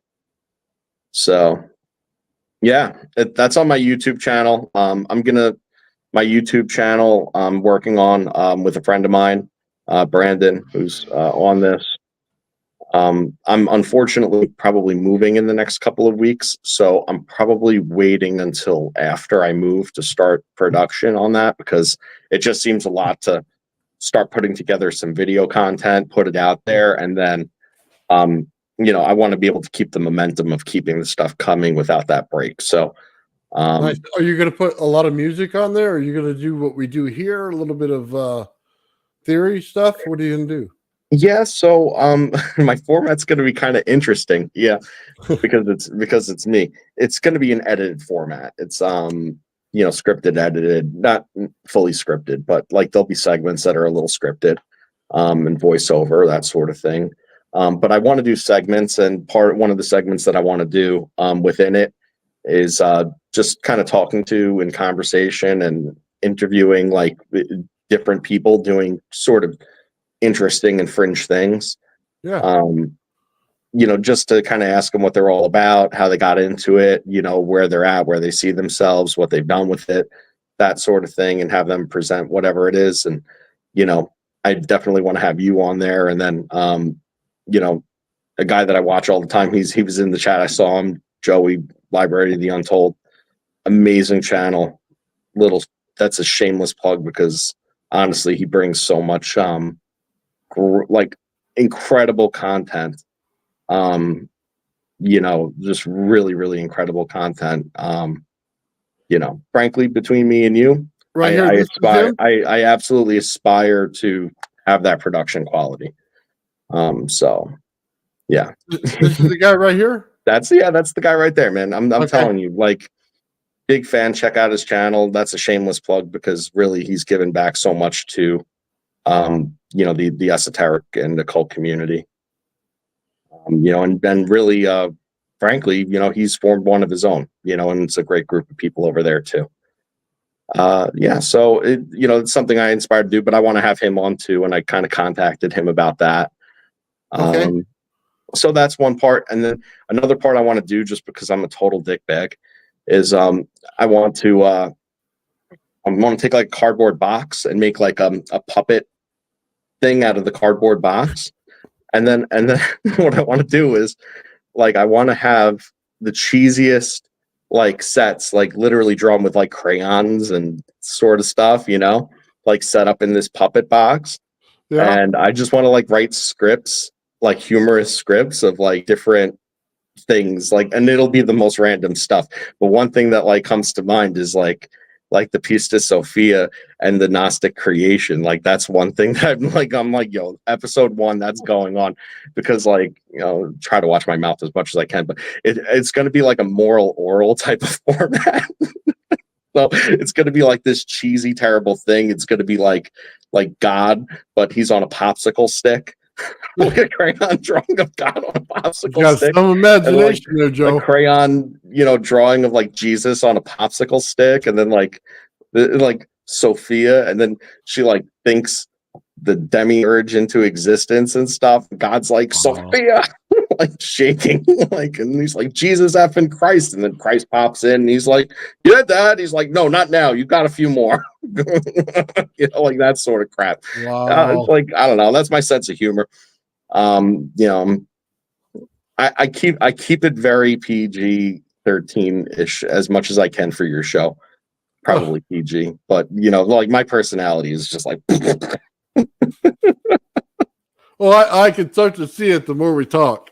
Yeah, you know, and like the Joe you get like a backyard barbecue is like, you know, it's hard to be that same person when I'm talking about frigging physics. No, I get it. You know, I get it. You're getting deep thought patterns and stuff, and you're like, oh man, and like I'm always just thinking on the fly. Like half the stuff that I even say on these shows, like I have like the idea in my head, and I don't think about it until I come on, and then the more that it evolves, like what's coming out of my mouth is evolving as I'm saying it. Like, you know, that's why I put a disclaimer at the beginning of the video. I'm like, listen, I'm gonna say some whacked out stuff, and take it all with a grain of salt and see where you fall with it, because you know, at the end of the day, I don't claim to be right. I'm just trying to inspire people to you know, have that creative mindset, you know, to make them better understand the concept. So that's sort of where that's at. Yeah, we'll have to do something you know, with the live with this music, as long as everything is not, you know, out there where it gets us in trouble. You know what I mean? None of the stuff I really write is, you know. Well, you're on the show and it's your music. So just so everybody knows, that's the only reason I play it. Because if it wasn't, I couldn't play Joe's on my channel. They'll still ding me. You know what I mean? You have my permission. Yeah. It would be overcome. Yeah, that's what I'm saying. You're on the show. So yeah. Yeah. Trust me, I'd play all kinds of music if I could. Yeah. They get really bad about that. Well, actually, the app that I use to make that, for what it's worth, they have royalty-free music that you could just like generate and have playing in the background, just to, even if you, whatever vibe you look for in this, you know, you could just type in like, you know, background music, this type of, you know, general genre, no lyrics, whatever. And it'll produce it, and then you can just have it running in the background. It's royalty free, you know. Yeah. It only becomes yours, I think. I read their terms of service because I was dumping my lyrics into it. And I was like, you know, I don't think it's that good that anybody would like take it and try to make money with it. But like at the end of the day, like if somebody did, I'd probably like be like, come on. Yeah. You know, like, can't I catch a break? How come you made a buck off of me and I can't make a buck myself? Like, please. Well, you know, but anyway, the app I'll show you real quick. Let me just put this back up here. It's right on the bottom. Sunyo, SUNO is the name of it, and it's on his lyrics here. So, just so you guys know, that was they were asking in the chat. Yeah, for sure. That's highly recommended, because if it's nothing else, it's fun. And if there's one thing that I can give AI credit for, you know, as someone who likes to, you know, paint and, you know, write lyrics and write songs and stuff like that, is, you know, like there would be points in my life where like I had reached such like a creative block, and I think that anybody that's creative has, you know, and that will snap you out of it. Like, you know, sometimes you write like lyrics and you're like, but I don't know how the song would go. Like I'm trying to gather that in my head. Well, this, you could generate like several different ideas, and none of it's going to be perfect, but like you'd be like, okay, well, I see where this is going now. I could build off of that. So even if, you know, you're just using it as a tool for inspiration, that's cool. And as an artist, you know, like there's been several times where I was like, you know, have this idea in my head, but like every time I'm putting it on paper, the composition just like isn't really where I want it to be. So, you know, I start playing around with just the generator to see kind of how it's creating it. And I'm like, oh, okay, cool. Now I see the way that it's forming it, and I like that. Let me go with that. It's no different than walking through an art gallery at that point, looking for like inspiration there, or turning on the radio and looking for inspiration there, but it's more custom to whatever you're trying to do. So I think that's cool, you know.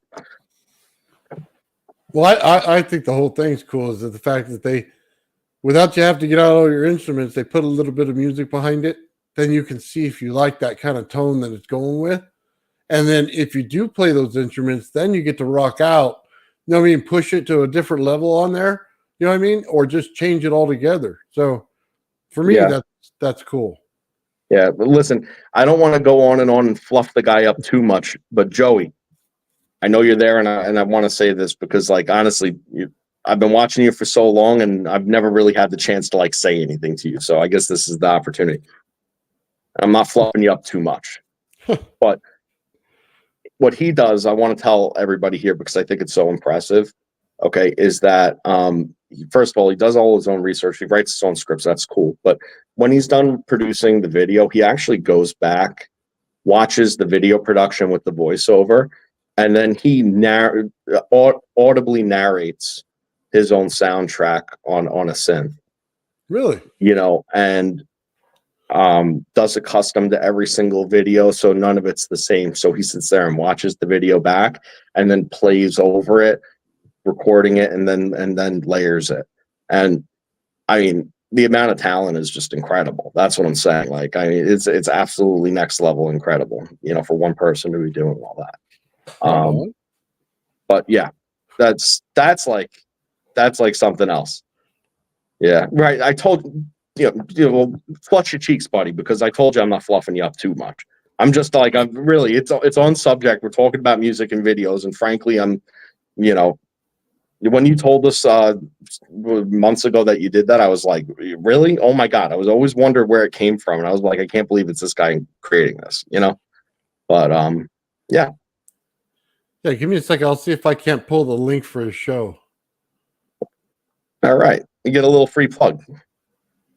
Let's see right here. I'll hit subscribe on there, and then we'll. Now, look, I'm trying to drag people down the rabbit hole with me that I've already been down for years. But if anybody's looking to get their feet wet and really deeper understanding scientific concepts, go take a look at this guy's channel, and pretend like it's stories at first until you start believing it, and then you realize, Oh, here we go. Share channel. There we go. And I'll put it right here. And there you go, guys.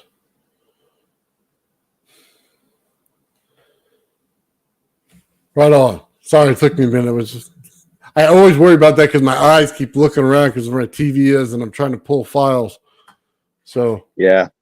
So yeah, I mean, that's about it. How's things doing in your workshop? What are you up to this week? Well, just working on my coils and stuff, trying to catch up to Ben. And once I do, then him and I can start collaborating on, what experiments he does and things like that. And being that, I have a few more tools than he does. We'll be able to push it a little further. I'll do it, and then he'll be able to replicate it, or vice versa. You know what I mean? Cool. And it'll be a true collaboration to get to the top of where it actually is.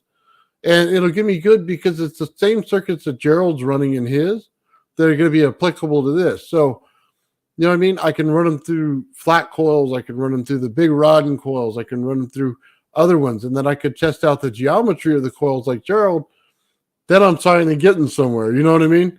And we can actually, when we break it down, we'll have a bunch of notes on exactly what they were, the frequencies, things like that.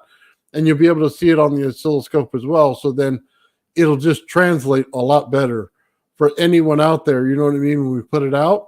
Yeah. Some of this stuff's kind of dry when you put it out. It's like, oh, I got a coil. I didn't tell you much about what I'm doing with it, but then here you go. Here's a spinning ball. And you're like, hold on. If you told me the frequency of the amps and the, volts, and then you told me, what kind of sine wave it was or whatever it is, then I have a lot more understanding of it. And that's kind of what I want to pull out of Ben when we're on those streams is I want those little nuggets of information that he has in his head that he hasn't given us yet. You know what I mean? As he's doing the experiment. So hopefully that'll help him. Yeah, I know he reached a little bit of an impasse with his amp situation that he had going on, but that new amp looks like it's treating him well, and I'm so happy for him on that. It's got plenty of power. He'll be able to definitely grow a system with that. And looks like he's putting the proper protection in place now, to make sure he doesn't, send the spark back where it came from, That's kind of the biggest thing there, isn't it? You just don't want to blow stuff up. Oh man, when I saw that, when he said that he blew his friggin' last amp up, I was like, like I felt so bad for him because I was like, I knew exactly why in my head, and I was like, oh man, like, you just cost yourself a week of lab work, and Well, the one thing is too is when you get a frequency generator and then you put it through a trigger circuit, it's a lot better. So the wave is clean. It doesn't have to go through any other circuitry. It's clean. Once it's released, it's done. And that's what Gerald uses in his. So that's why I kind of wanted to get Ben to go to his, his bench power supply with the trigger circuit, because then there's no frequency generator, then an amplifier, and then this. It's just you're going from one to the next. It's not necessarily always the volts and amps that go into it. It's that frequency. Yeah. Because you're trying to induce resonance into your coil. You want to know what I have a curiosity of, and I've been thinking about doing it with my own little BS, scalar, propagator that I made. But since you're running audio, I really wonder what would happen if you run it stereo, like right and left stereo, and then you actually run known transcendence binaural beats through it. I wonder, because why not? Like what, why wouldn't you want to try and see what that does? There's a progression that some of the more known audio patterns do, to assuming that everybody's just at alpha state or right around there, which is mostly in resonance with the planet, and just that's sort of where that's at. There is a specific tone frequency that they progress through in resonance, with offset, because of the binaural beat pattern, with an offset middle frequency, that might be really, really interesting just to see what that type of progression in resonance, bringing it from around 7.345 all the way up to higher frequencies would be.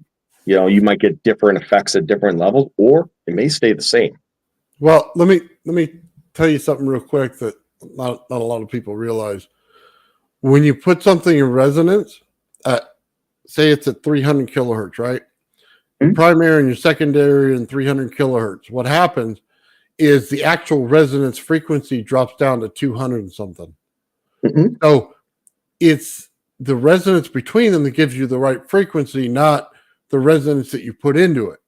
Well, we know that. That's what we've been talking about, is constructive and deconstructive interference. The entire, that's been every other episode we ever talked about.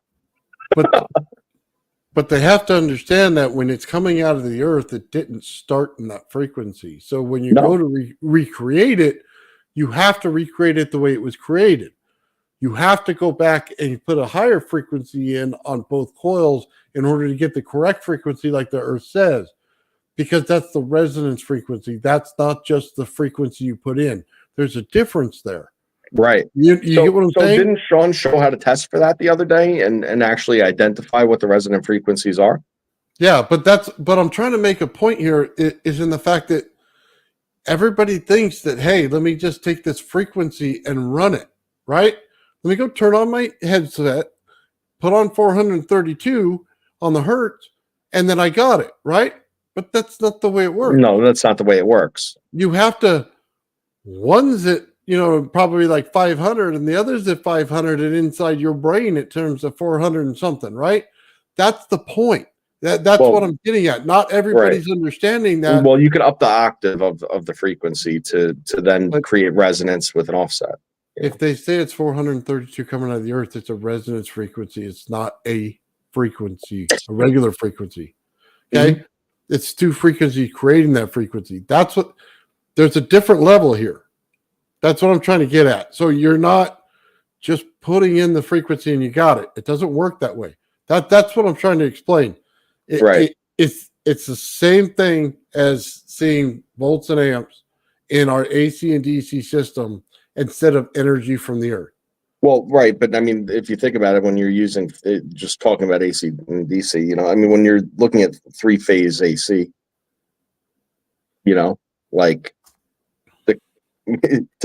that's not matching the resonant frequency of the earth on the offsets.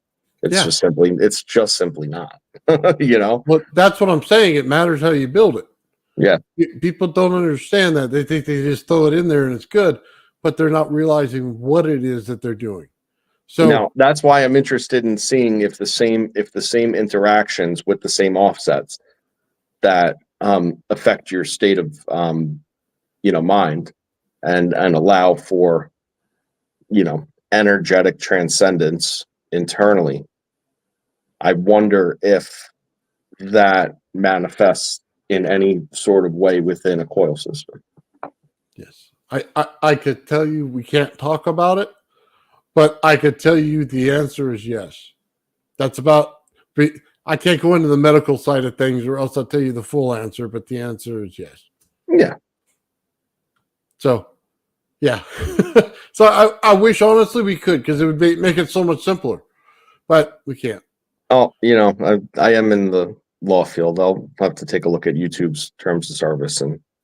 Oh, they don't have it on there. Yeah. Well, I'm sorry. They don't have the medical side on there like they should, because they're not allowed, and that's the reason why you can't ever find it. But I think that the way that people get around it, for what it's worth, I think you don't imply that it does anything specific. It's how you talk about it. If you say potential benefits, or you say, like for instance, if you have a yoga channel, you could talk about how it makes you, more flexible, or that it could alleviate back pain, because because that's the nature of yoga. If and those people are monetized. So I'm saying that there's like a fine line. You just can't say, if you want to. There's a fine line when you have that. I'm not going there. When they don't bust you for it first, that's easy to cross that line a little bit and play with it. When they bust you for it and you got in trouble, it's a lot harder to even go near it. Yeah, I understand. Yeah. So, well, we could keep that to separate conversations. Yeah, but you know what? I like to talk about the universe conversation and the planets and stuff. I love that stuff. Lot easier. Some of the stuff and just the science stuff, it's a lot of working on things and a lot of figuring things out. And sometimes when you read it in the book, you don't get the full understanding of it.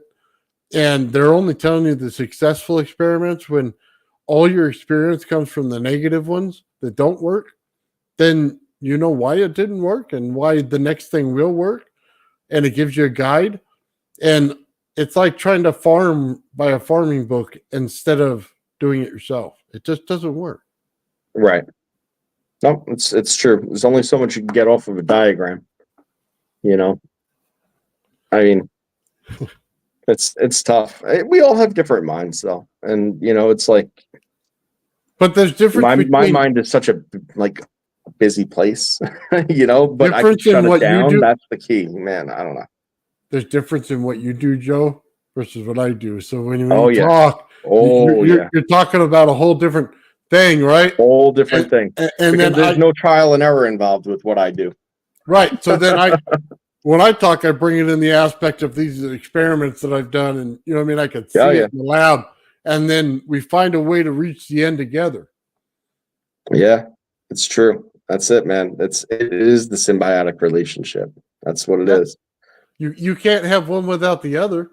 It's like I always say this, and Gerald always talks about mathematicians, and he doesn't like them at all. I know he doesn't like them. But when V. Sears came on, he loved it, right? And that's a different approach to math. Yeah. Uh-huh. Well, that's all it took. But see, you got to have both sides of it and an understanding between you two that you're on the same track. And then it starts to work together. I don't know if Victor's in here or not, because I haven't looked at the chat, but I haven't seen him yet today. No.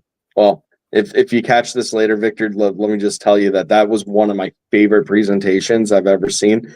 And I've watched it through the first time, but then I started watching it again because I have to. It's one of those things that you really have to watch a few times to get the figures, to make the sense, to be able to apply it.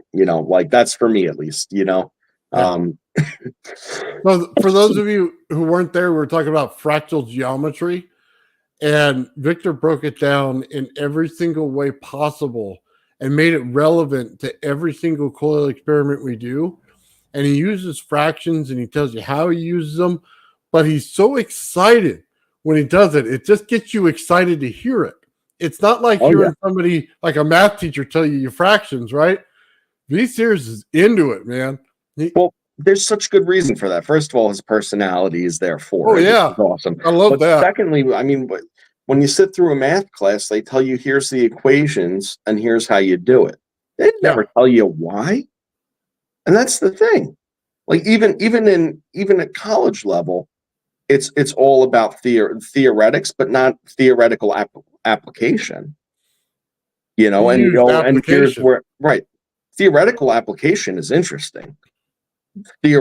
Just here's the equation, here's how you do it with no context or relevance. That's useless.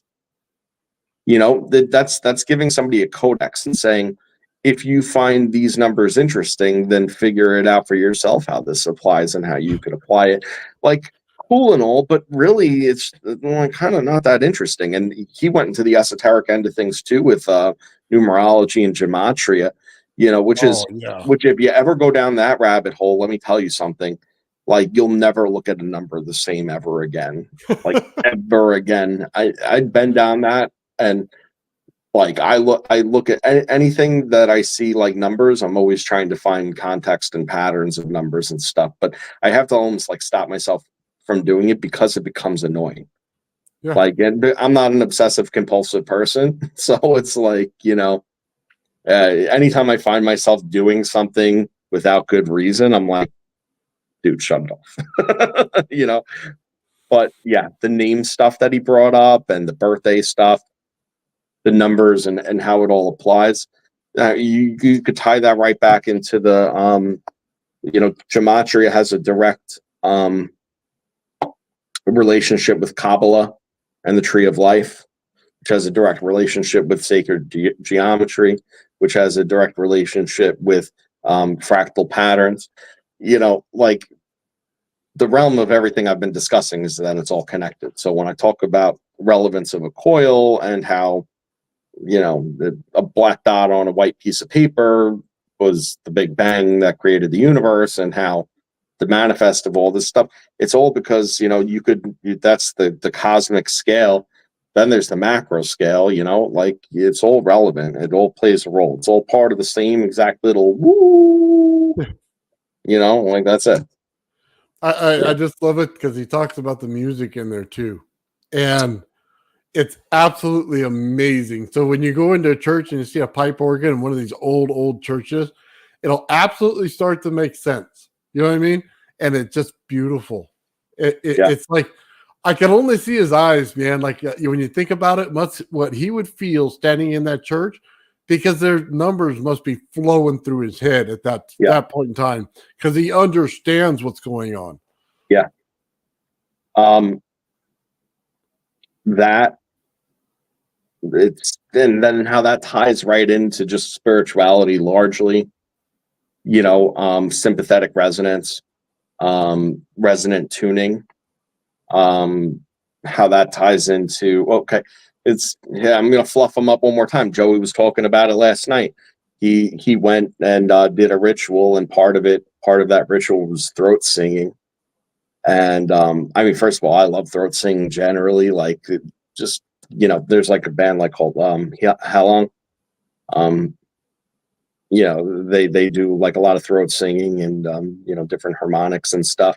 Besides the point, though, the throat singing, you know, not only projects, but it also vibrates your entire chest, your entire head, your entire outer aura and environment. You're creating your own cathedral with that type of singing right amongst yourself. When you go into that cathedral, first of all, the stained glass windows in old cathedrals, the way that they used to be built, okay, was emulation of the holographic nature of our universe, you know. And when the sun shines through, it actually projects that light, those images, into the being of the church. You have that and energy structure. Yeah, Helling's awesome. Like, can't even with them. So, then you have the architectural structure, which generally was built by the Masons, and the acoustic properties of all of those geometric shapes and formations, add to that resonance. And when I was talking with Gerald the other day about the Lake George mystery spot, okay, it's exactly like that. That's just an anomaly, whereas that is by design. Then you have the pressure of the organs and the differential of the pressure of the organs and the reverb. That's what'll really get you, is the reverb in there. You feel it in your chest. Once it starts taking you, you're gone. Unless if you stop it. Don't ever stop it. If you ever get that sensation of something like internal resonance that feels not bad, do not stop it. Let it go. Unless if you're driving. Well, what I noticed, don't let it go. When they sing together, right? One person sings at maybe one tune, another person sings another tune, and then they all come together and sing, and it's a whole different sound that they all make together, right? But then it transmits back to each individual person and resonates through all of them. You know what I mean? That's what I find so cool about it. Like, you'll get a feeling of resonance when you're standing there and singing along with it. Now, so that'll speed up the process because you're participating in that same energetic output that then is coming back, and it's from everywhere. But now put a different lens on it.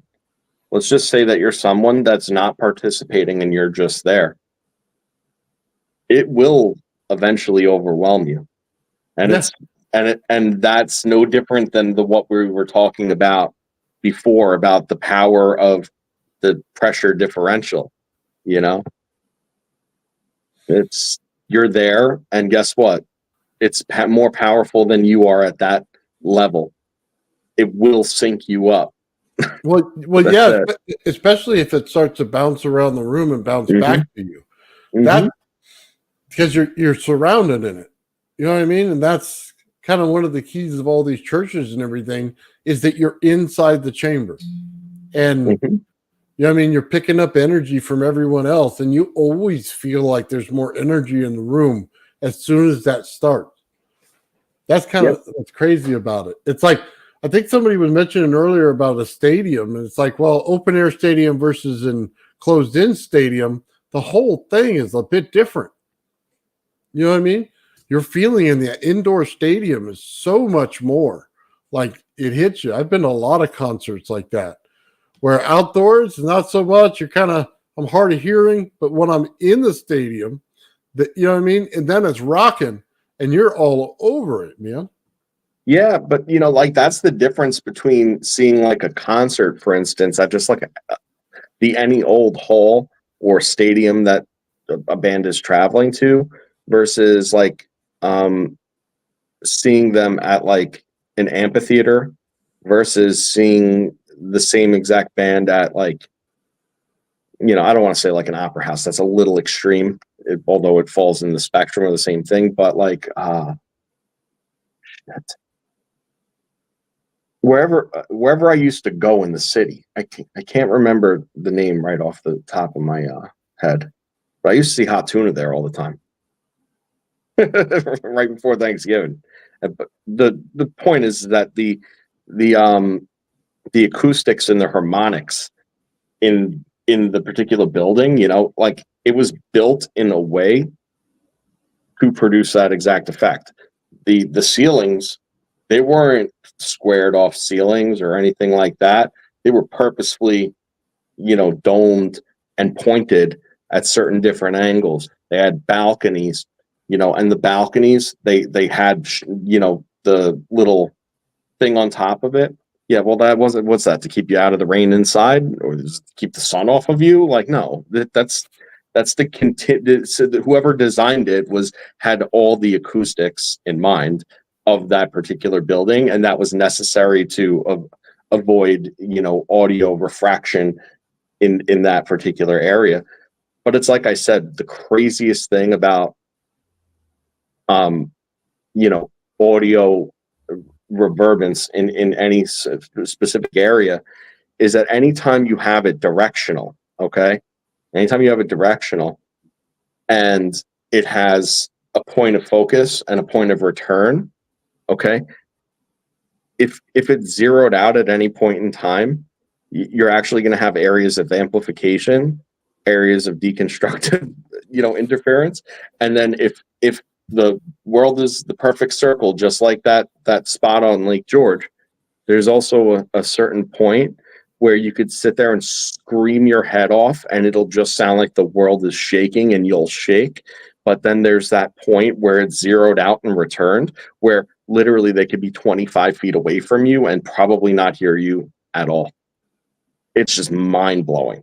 And it's all going on in the coils. It's all going on in amphitheaters if it's happening, but they try to avoid that. They're trying to, I think that's the difference of what we look for when we do experiments on this channel and Gerald's and everything else. We're looking for every anomaly we can find. Anything that everybody else drives out and like Steinmetz's and they kill it, but that's exactly what I'm looking for. Like they always say, well, when you mention Steinmetz and you put Tesla in the same sentence, well, why do you do it? Because Tesla found every anomaly. Steinmetz found a way to kill every anomaly, right? So what do you have to do? You have to understand both in order to understand what was left over after Steinmetz got rid of it. That's the part that we all know. The part that we don't know is the part that Tesla knew and that Steinmetz took out. So what did he take out? Everything he took out now I need to put back in. Okay? Right. That's the point. It's a process of elimination. And that's it. I'm going to find those anomalies again because that's what made him special. That's what I want to know. We're not trying to work on the same explosive energy. We're trying to work on the implosive energy. And if you're going to do that, you got to change the way you think about things. So, yeah. And I think there's more power in an implosion than there is explosion. Oh, there absolutely is, because, an implosion is, pardon me. An explosion is restricted, okay, in the sense that it can only be discharged at the mass in which it is, okay, whereas an implosion and filling in the void, okay, is the potential of all the overwhelming power of the surroundings, which is usually greater in volume, so to speak, than the internal, which is the nature of the collapse. That's why cavitation is such a powerful force. That's why it creates the charges that it does. In fact, I had like a little mind thought experiment the other day. Just and it doesn't work. It's not the point. But the point is just, we look at energy production, okay, from an explosive manner, okay? That's exactly what you're saying, Well, I thought about it the way that you are saying, but I just put it into a different context. And I was like, it'd be interesting if you had a ball at atmospheric pressure that's designed to fail and come back together. And inside of the ball, is basically just a turbine generator with a wire running up to the surface. And it's designed to pop at a certain depth in the ocean. You just drop it, and it goes and it goes and it goes and it pops. And then all of a sudden you have all this implosive energy spinning your turbine. The implosive energy then, can be produced immediately into frequency and charge and be sent right up the wire, to its mothership or whatever. Now the trick to make that free is now you got to just figure a way in material science wise, again, where the differential between a sinking ball when it's filled with water under pressure, somehow then becomes able to be buoyant when it's opened, which generally speaking is a difficult task, because if it was sinking when it was closed, then it would absolutely sink once it's opened and neutralized to the atmospheric pressure of the sea, or the sea pressure, whatever. But then again, who's to say that you couldn't have like a high efficiency propulsion device bring it back to the surface that only takes half the energy that it created?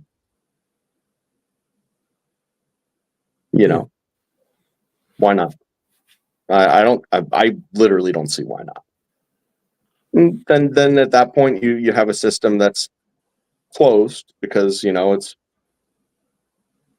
it's creating enough energy to then sustain its ascension to the surface again, and then it would just fall, and then it would just come back up. So let me ask you something. Yeah. All the energy that we seem to have in the air, do you figure that's explosive energy or implosive energy? We're just talking like stand in your front yard, you feel the energy from the sun, you know what I mean? Things like that. Yeah. Is that implosive or explosive? I never thought about that. Let me think. Hang on. My gut answer, by the way, my intuition on it was neither. And I'm just following the paths. Hang on.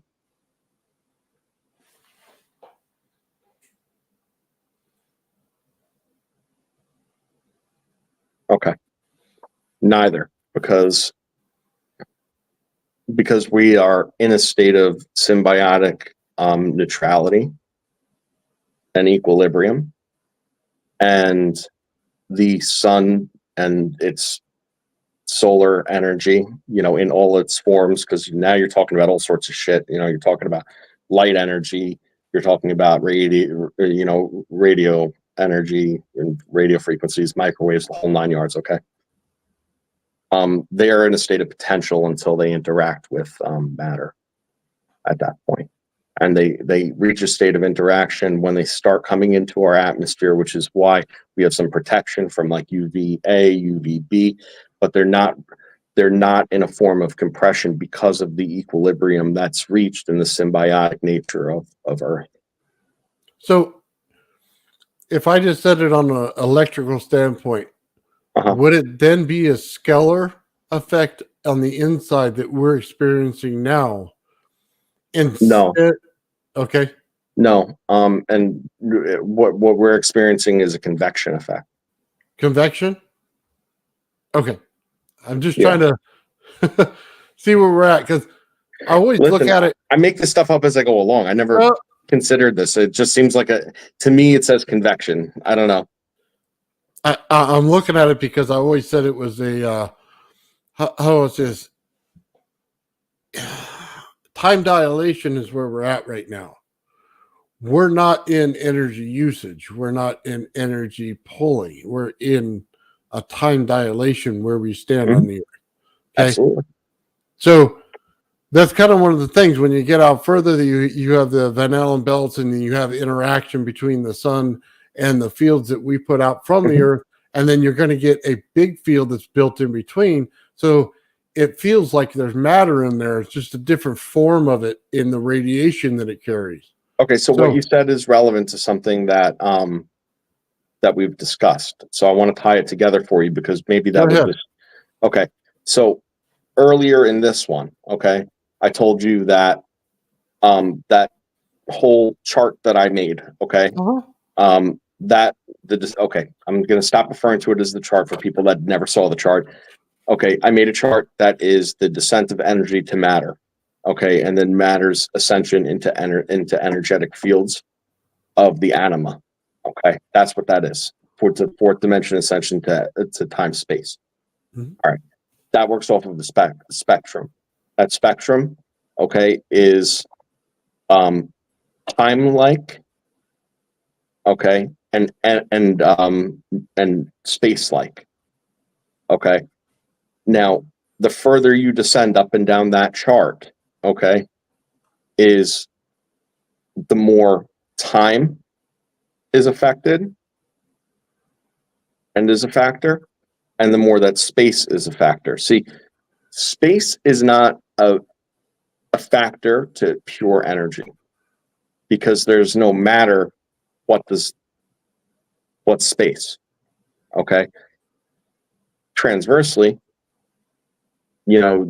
time does not really matter to matter all too much, okay? It's only through the ascension of matter up through the chart again to the fourth dimension that space and time hit a plane of equilibrium where where space matters to time and time matters to space.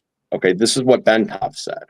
He has a chart that explains, and I should have sent you the chart. I'll probably look right here if I can find it. He's got a chart anyway where the further up or down you move on this, it's more space-like or it's more time-like. Now, I described a similar spectrum on the same exact chart today that said that things are either more energy-like or they're more matter-like. It's spectrum. So when in context, I said plasma is a matter-like energy. So it's an energy with matter-like properties. Whereas you have hydrogen on the other side of that with magnetism in between, hydrogen being matter with energy-like properties. Okay, so that's sort of the spectrum. Now, everything falls in the same thing. So the more dense, okay, the more dense an object is, and the less energy-like it is, okay, the less time matters to it. All right. And on the other hand, the more energy-like something is, the less space matters to it. So when you enter matter into a higher energy state by virtue of charging it with particles and trying to make it float in the air, okay, that brings it closer where space, okay, is less significant. Okay, but because it's matter, it would, when it accelerates and it travels through space, it starts to act more like matter, and then time matters less. So all of a sudden you have space and time mattering less because you have high density material combined with high density charge. It brings it to what I would consider to be the left side of the chart. I know I don't have a chart to show you at the moment, but it's like the left side of the chart where light's going this way, but then you're not even on that path anymore. You're on the other path because of the density of the matter combined with the extra density of the energy in that locality being higher pressure, but stable in a lower pressure environment. That's the key, the lower pressure environment. So, when you want to make things float in the air, you want to make things travel through space and time, high pressure existing stably in a low pressure environment, left side of the chart. So light's going that way, speed of light, all of a sudden you become way less subject to that because you're not riding the same line anymore. And that the Bentov kind of had that chart and I'm looking for it, but yeah. It's I'll funny. send you a picture. We could have it on the next one, Yeah. One of the things somebody kept telling me was if you want that gravity flyer to fly, then you need to just hook it to a weather balloon. And then it'll rise, right? I'm laughing. Give me that guy's address. It was messing with me, right? But then again, I started thinking about, okay, so if I took a hot air balloon, right? And the only thing that I did to this whole thing was make it hot enough inside of a field on the outside of it. So it's the outside of the field had so much friction between the environment that it's in that it created enough heat to put a heat under it to raise it, then it actually would work. Okay? That's the only reason that you can get eddy current to lift aluminum, is that you're creating the heat in it, but it can't stay inside the aluminum. So what does the aluminum do? It repels it. So as it completely repels it, it's doing exactly what you wanted it to do, because you're creating a field around the aluminum itself, and then the heat itself is what's driving the lift. And they always say, well, it's the field of the amps. Well, what are the amps? The amps are just heat. Well, there you go. That's your answer, right? So I'm thinking to myself, though he was pulling my chain, right, to have some fun, there is an actual science to it that you could follow if you knew how to create the bubble. And that's really it. Listen, I don't know if Gerald's in here or not, and I know you like cats too. It's not that I don't like cats, but I'm using a cat example, and it is about skinning them. Okay, I'll talk to you that. There's a book, and it's a satire book, and it's a joke, and I saw it and I did not buy it. Okay, that's called 101 Ways to Skin a Cat. Okay. The one that caught my attention was when they turned the cat into a pencil sharpener.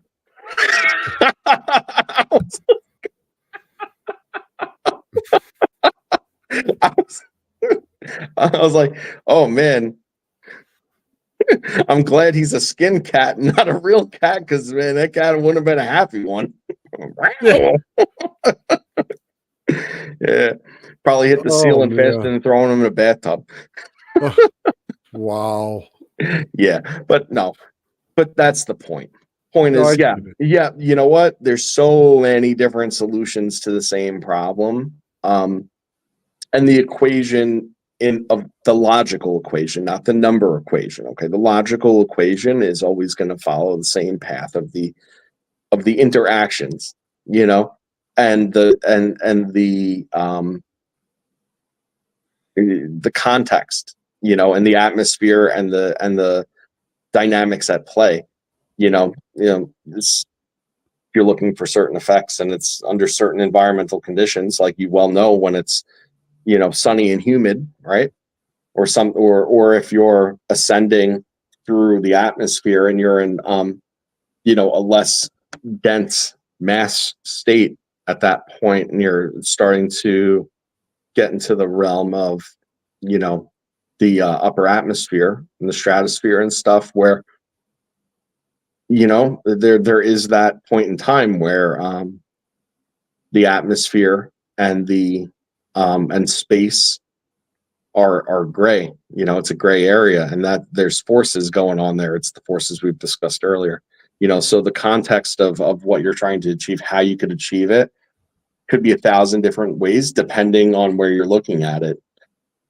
Like, you know, is it? And I ask you this: is it the same at sea level as it is in the mountains? I don't know. I don't think it would be, but then I haven't tried it.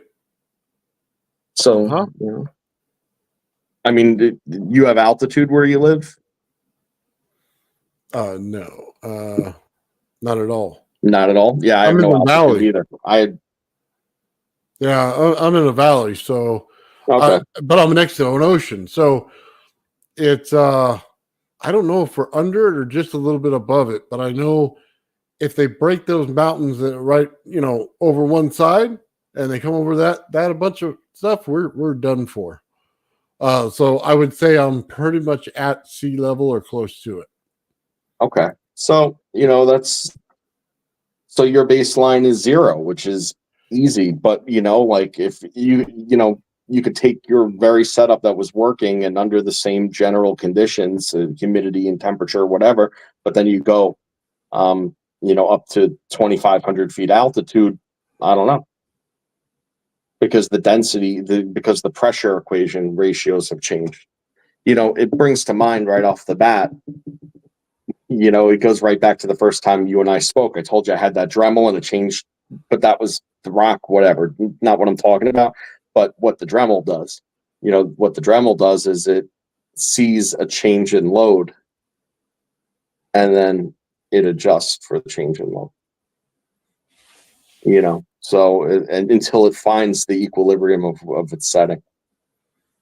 So, it's one of those considerations, because, there's always the thing, I know the thing floats the way that it's worked out, okay, so now what? Like that's the step 2, I guess, like, because does it fly today and not tomorrow? Does it fly here and not there? Then how do you overcome those obstacles? None of this is a problem in outer space. Well, if you're in outer space, we're not talking about graviflyer. We're talking about thrusters and bending time space. Yeah, that's all you care about then. That's all you care about. Because the other's irrelevant. Right. So I honestly do not think it's something that translates as much as I'd want it to out to space from the ground at all. I think it's a proprietary system that stays inside the Earth and only at a certain level, because it's not built for the complexities of switching. You know what I mean? It won't handle it. It's built to be at low levels, not at high levels. The extra energy may just throw it completely out of balance, because as soon as you hit the upper atmosphere, the amount of energy you're going to get in that thing is going to be massive, and it'll just take it out. I don't think it's built for that. So because it has no outer shell, there's no way to compensate for that in what it is. So if I put an outer shell on it now, it'd be much more capable of transversing the area between here and outer space. But without that shell, it can't do it. Right. It's a field generator that picks up a specific type of energy that makes it lift. It is not an anti-gravity fully craft. Yeah. There's a difference in the two, and I already know it. I've already seen the energy and the way it passes through it. It's not going to work in the way that most people would want it to somewhere else. It's a means to an end, and then you have to find the solution somewhere else. And I believe I understand what it is, but it's not the way I'm thinking about something that I don't know if you could tie it in. In my head is saying that it's related, that there's relationship, but I just haven't connected it yet. So maybe help me. The relationship is the field it creates is absolutely important. And the Tesla field that it creates that holds in the other field of energy has to happen. Right. The problem is there's no zone in it to have a time dilation zone. See, because as much as you want to create a craft that's on its own, it has to be built like a magnetosphere in order for it to exhibit the parts you need in space. Well, I mean, again, only an opinion, just my idea of how it would ideally work with time dilation being a factor, a controllable factor, would pair back to the idea of the exploiting the 0 point kind of in similar fashion to how I was saying, because you got to be able to keep that open, and if you could keep it open and expand it by expanding the load, and then being able to pull I don't know what else to call it, because it's not really, but it's analogous to like an arc, right? So consider your portal area, an arc plane of scalar interaction, whatever, right? You up the input, and then when you pull it apart, it's kept together with extra load. It's a bigger area. That's a zone of complete time dilation. So how that, and I mean, I'll throw it out. I mean, I haven't followed the logic here yet to say, well, this is what I think and this is why, but immediately where my mind goes with it is that if you have a zone of interaction, there's also gradient effect of if you're dilating time. So if you're dilating it in a point this big, there's going to be effect of the time around it, which is at the pinnacle of that being the highest effect. So I think and then it's powering the craft, and then it's disconnected, and it's a free flowing system into it. So it's got locality. I don't know. That's where my mind goes with it. Let's go back to the null zone that we say we're standing in, right? Yeah. So if it was a zone that carried energy in it, okay, then this thing would have a chance, because this thing uses the energy and spreads it out, and it gets it at scalar state because of the distance of the plates. Then it's subject to any extra energy throwing it right out of place. But it does need that null zone. In order to create the null zone, you must create an outside of the craft. You know what I mean? You have to create a shell upon it in order to create the null zone. That way, you cannot be affected by the rest of it. That's why I say this craft doesn't have that. So it may reach a certain level of lift, but that's it. It's done, because it doesn't have that null zone in it. And we already know we're supposed to have it, and it doesn't. It's based on an energy that's pulling to an anode or cathode so far apart that it produces a certain type of energy. But when you nullify that with energy from wherever it is, you ruin it.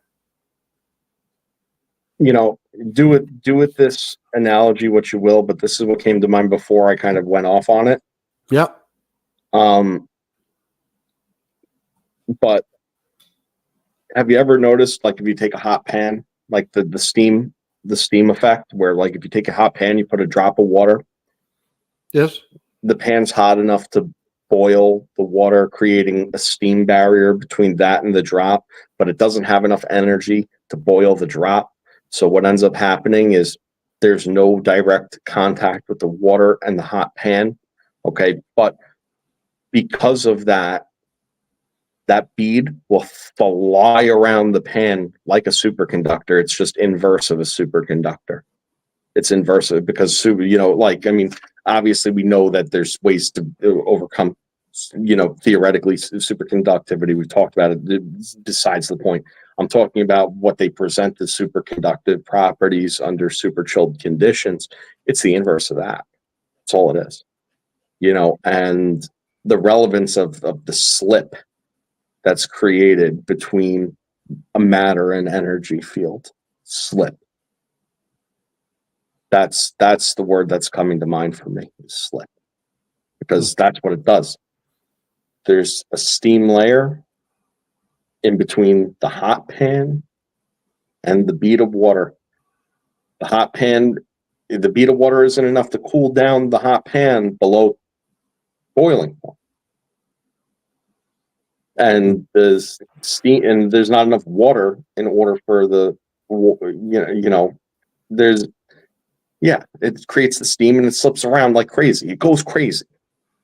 It's like, and it's a bead of water in the pan. Yeah. And going hundreds of miles an hour off of contact because it's slipping. It's slipping because it has no contact.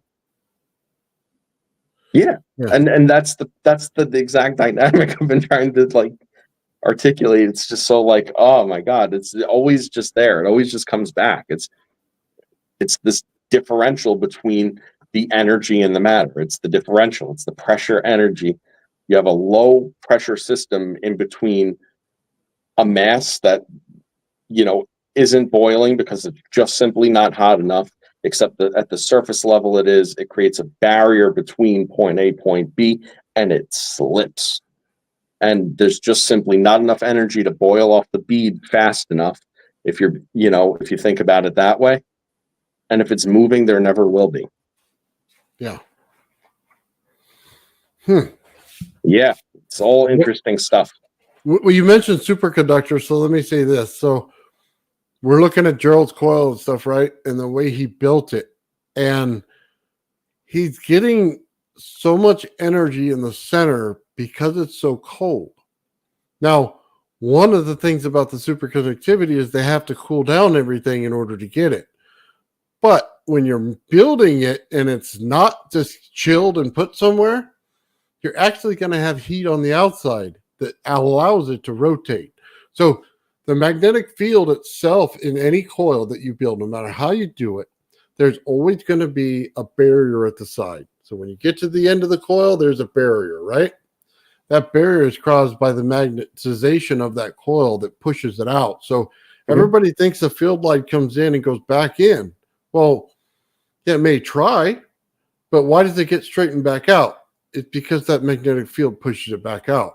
So that's why it can't come back into the coil. It forces it back down and goes to the bottom. That's why it loops around the very top to the very bottom, or the very bottom to the very top, however you want to say it. It's making that looping effect. That's why. Well, that should have a vortex then, because of the counter rotation. It should create a vortex. That's correct. It's got counter attraction and counter rotation. So it's got a vortex, and it's super cooling, just like a superconductor. That's how it picks up the energy. Yep. It's creating a superconductor. Now, is it anywhere close to the coldness that a superconductor would get? No. But is it getting there? Yes. You see, when you drop like 30 degrees in the center, okay, then you know you got something big. My gravity flyer on itself drops 20 degrees. It right in the dead center, it gets cold. But on the outside, it has heat. So it's forcing things to go around it on the center plate. Well, the temperature is only relevant because of the molecular movement at similar temperatures. So when you have two different, again, this is right out of my rear end, right on the spot. I don't know where I'm getting this from. So when you think about it, if you super chill down two different materials to the point where their molecules are moving at the same or similar rate, then they're going to lock, because that's the deal. They've reached equilibrium, the same exact equilibrium of why the Earth is locked in a certain orbit with the sun, because that's the space of equilibrium. And evidently that's the same thing logically as the bead of water in the pan, because there's the equilibrium is reached with the hot pan and the steam in the water, creating the barrier between the two. That's it. But that's more visual when it's hot. But that's how we know we're on the right track. Yeah. We're recreating what our Earth is creating. You know what I mean? It may not be to the scale of it yet, but that's what we're doing. So we know we're heading in the right direction. That's kind of what I'm getting at here. We're absolutely there. We're hitting the right thing. We're not on the outskirts. We're not looking in. We're there. We're at the point where we should be in order to learn it. And it has to do, the reason that his coil's working the way it did, is because he found all the instabilities of it that Steinmetz would have got rid of, and that Tesla would have kept in. And by keeping the stuff that Tesla would have kept in, now we're getting the effects that Tesla talked about. Now we're starting to reach where we need to reach it on a higher level. You know what I mean? That's kind of where I'm going with. There's a whole understanding to it that people got to understand. That's why I always tell people, if you're looking at AC and DC and you think it's just pure energy and that's only where it comes from, you're in the wrong place, because that is not how you got to see it. That's like high school level. You got to get up further. They don't even teach us that well in high school. Let me tell you something. I went to school 1 year, vocational school, to learn how to do electrical work. For the first year is residential, the second year is commercial. First of all, I absolutely hated it. Okay, throwing it out there. That's why I didn't do it. I ended up doing 2 years of welding after that. Case in point, even what they taught you when they're teaching you is none of this. Okay, and all they care about teaching you is how to run wire to code, what a circuit can and can't handle, Yeah.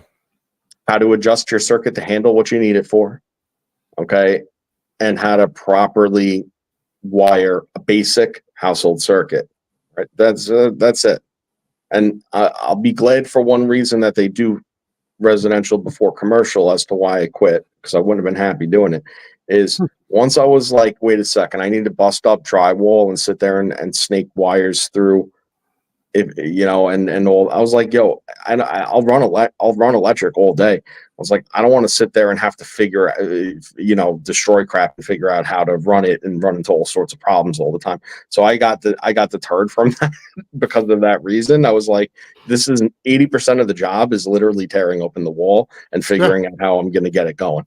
Like, I'm good on that. So I went into fabrication, which was far more beneficial for my overall aptitude, I think. Nonetheless, they don't teach any of this. They'll teach you Ohm's law, they'll teach you about voltage and amperage. That's about it. That's what you get. And guess what? You could leave there and, go work as an electrician. They'll give you a certificate, which is your free pass to go get a certification if you wanted to. Right off of that, with no further knowledge. That's what you're dealing with.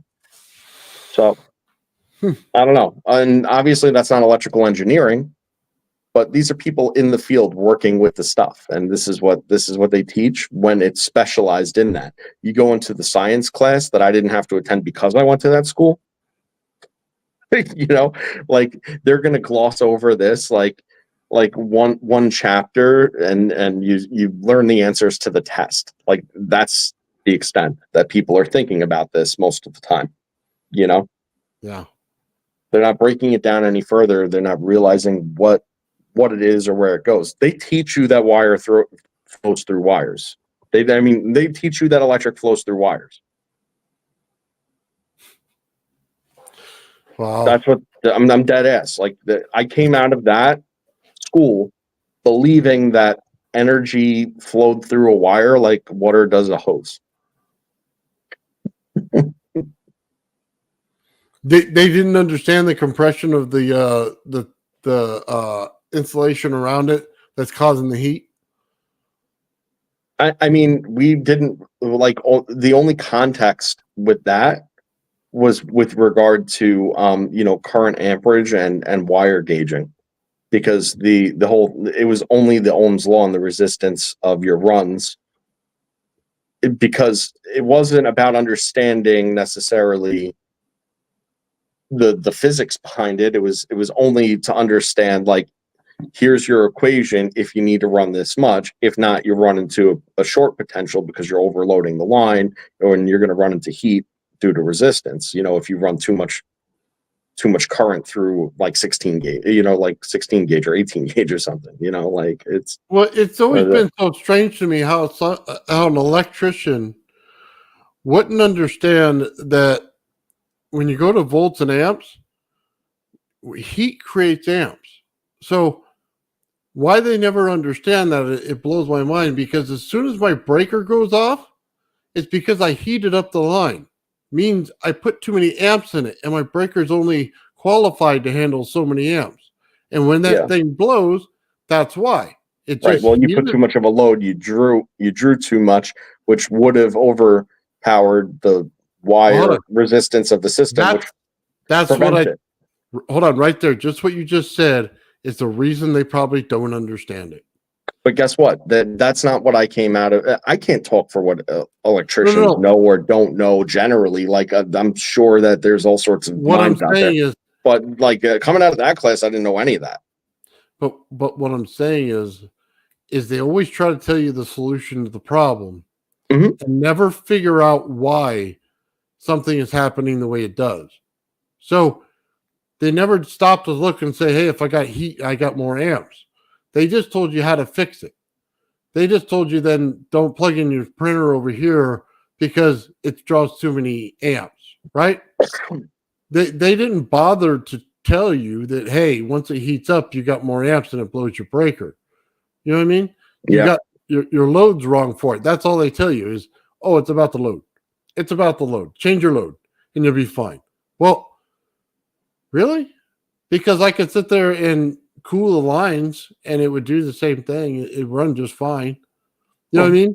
But therein lies the difference between electrical engineering and electronics versus household electrical or even commercial electrical for that matter.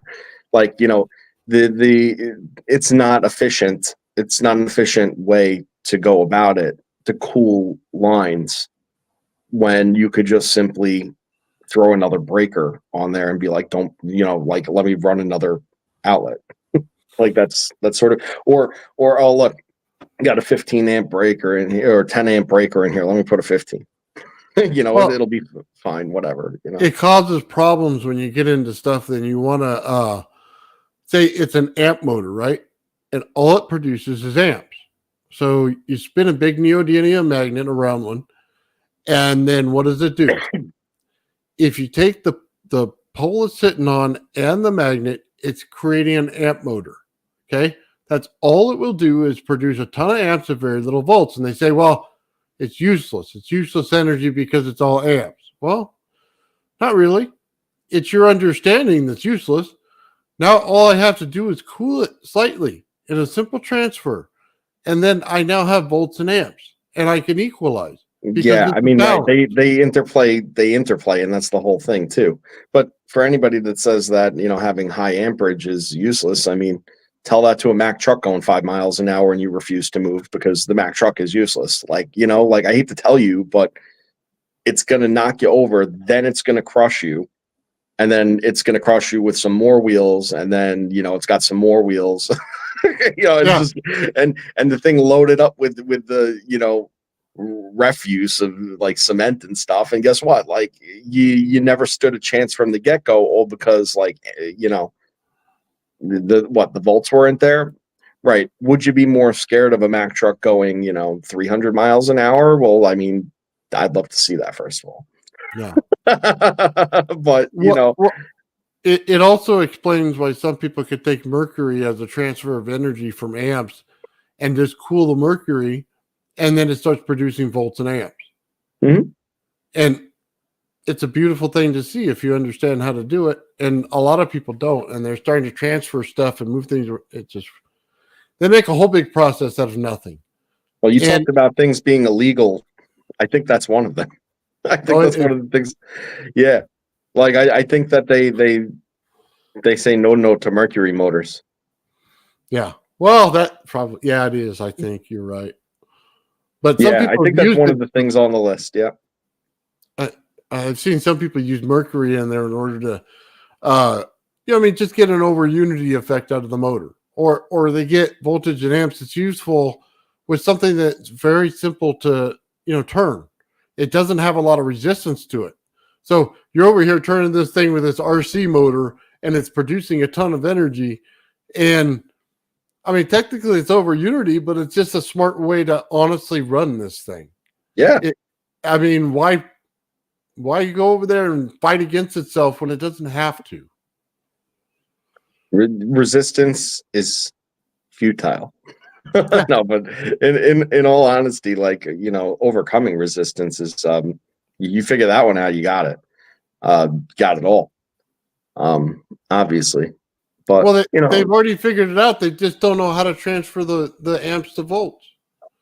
They haven't figured it out. They haven't figured out the heat and cooling system. It's like, for instance, if I go and take a lighter and I put it in the middle of Gerald's coil, it changes the volts and amps real quick. Immediately.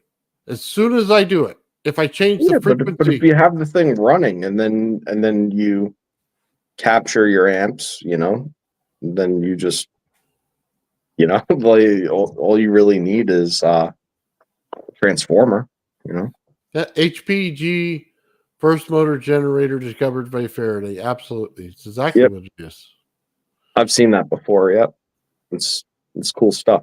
By the way, when I say illegal, I want to be clear on this. When I say illegal, it's illegal to manufacture and sell. If you're, it's not illegal to do this and then just have it. They don't want people producing that and selling it. Well, because mercury's bad for you. Clarification, that there's laws all affect people differently. It's not about the possession, it's about the production and sale. Production with intent to sell. Yep. Sorry, I'm going more.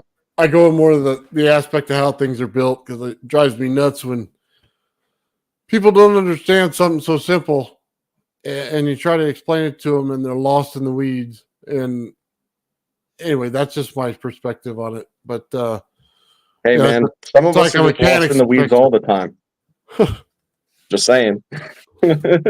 Where'd you go? Well, I was doing it with my high voltage in my garage, man, and I start playing with it, and you notice the difference when you start changing everything, right? So I want to just create plasma, and then at some points I just want to create pure charge.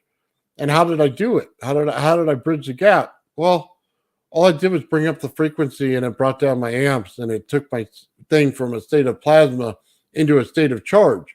What did the charge use? Charge created pressure, and it creates an intense pressure. So it's charging everything in its vicinity around it, the air, the paper, everything, and it's forcing it down.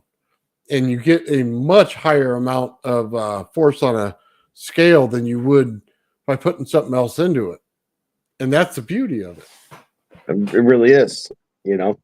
When the systems all work together, you get exactly what you're looking for. Yeah. It was just a simple understanding that fixed it. And so anyway, that's just mechanical perspective. I like to build things, and you know what I mean? Stuff like that. Yeah, I'd love to see a little future thing on here with me, Gerald, and Victor, if we could be willing to get the heads in one place, because I just think that it would be just such an interesting dynamic. What I loved about Victor's work, not to go off on a sidebar tangent, but is that it's like all of like the processes, he was able to put the numbers to it, and those numbers are important, because as much as theoretics will get you, theoretics leads you down a path of trial and error, whereas understanding the numbers associated with it will make you be successful and make smart, intuitive, and successful systems more readily and frequently, and it'll allow you to be able to say, okay, test. This is what the numbers should look like. This is what the numbers look like. And then go back to the theoretics of it and figure out,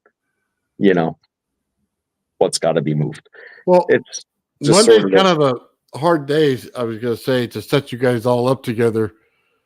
But that's because you said you were busy on Mondays. Yeah, Mondays are tough for me. That's the hard day.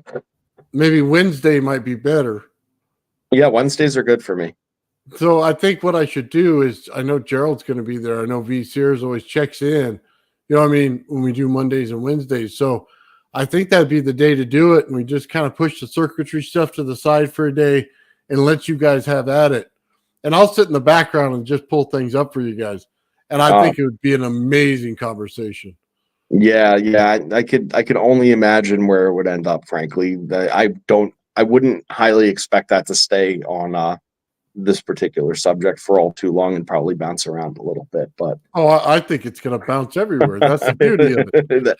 That is the beauty of it. Yeah. And I mean, I always like the nonsensical fluidity of these conversations, because it's like you could go all over the place, but the transitions between them are generally not super abrupt. Man, I could talk about we were a burning show, and you and Gerald, man, we could have let you guys go for hours. I mean, that's super rude on that, by the way. It was retrospectively realized I didn't realize I hijacked.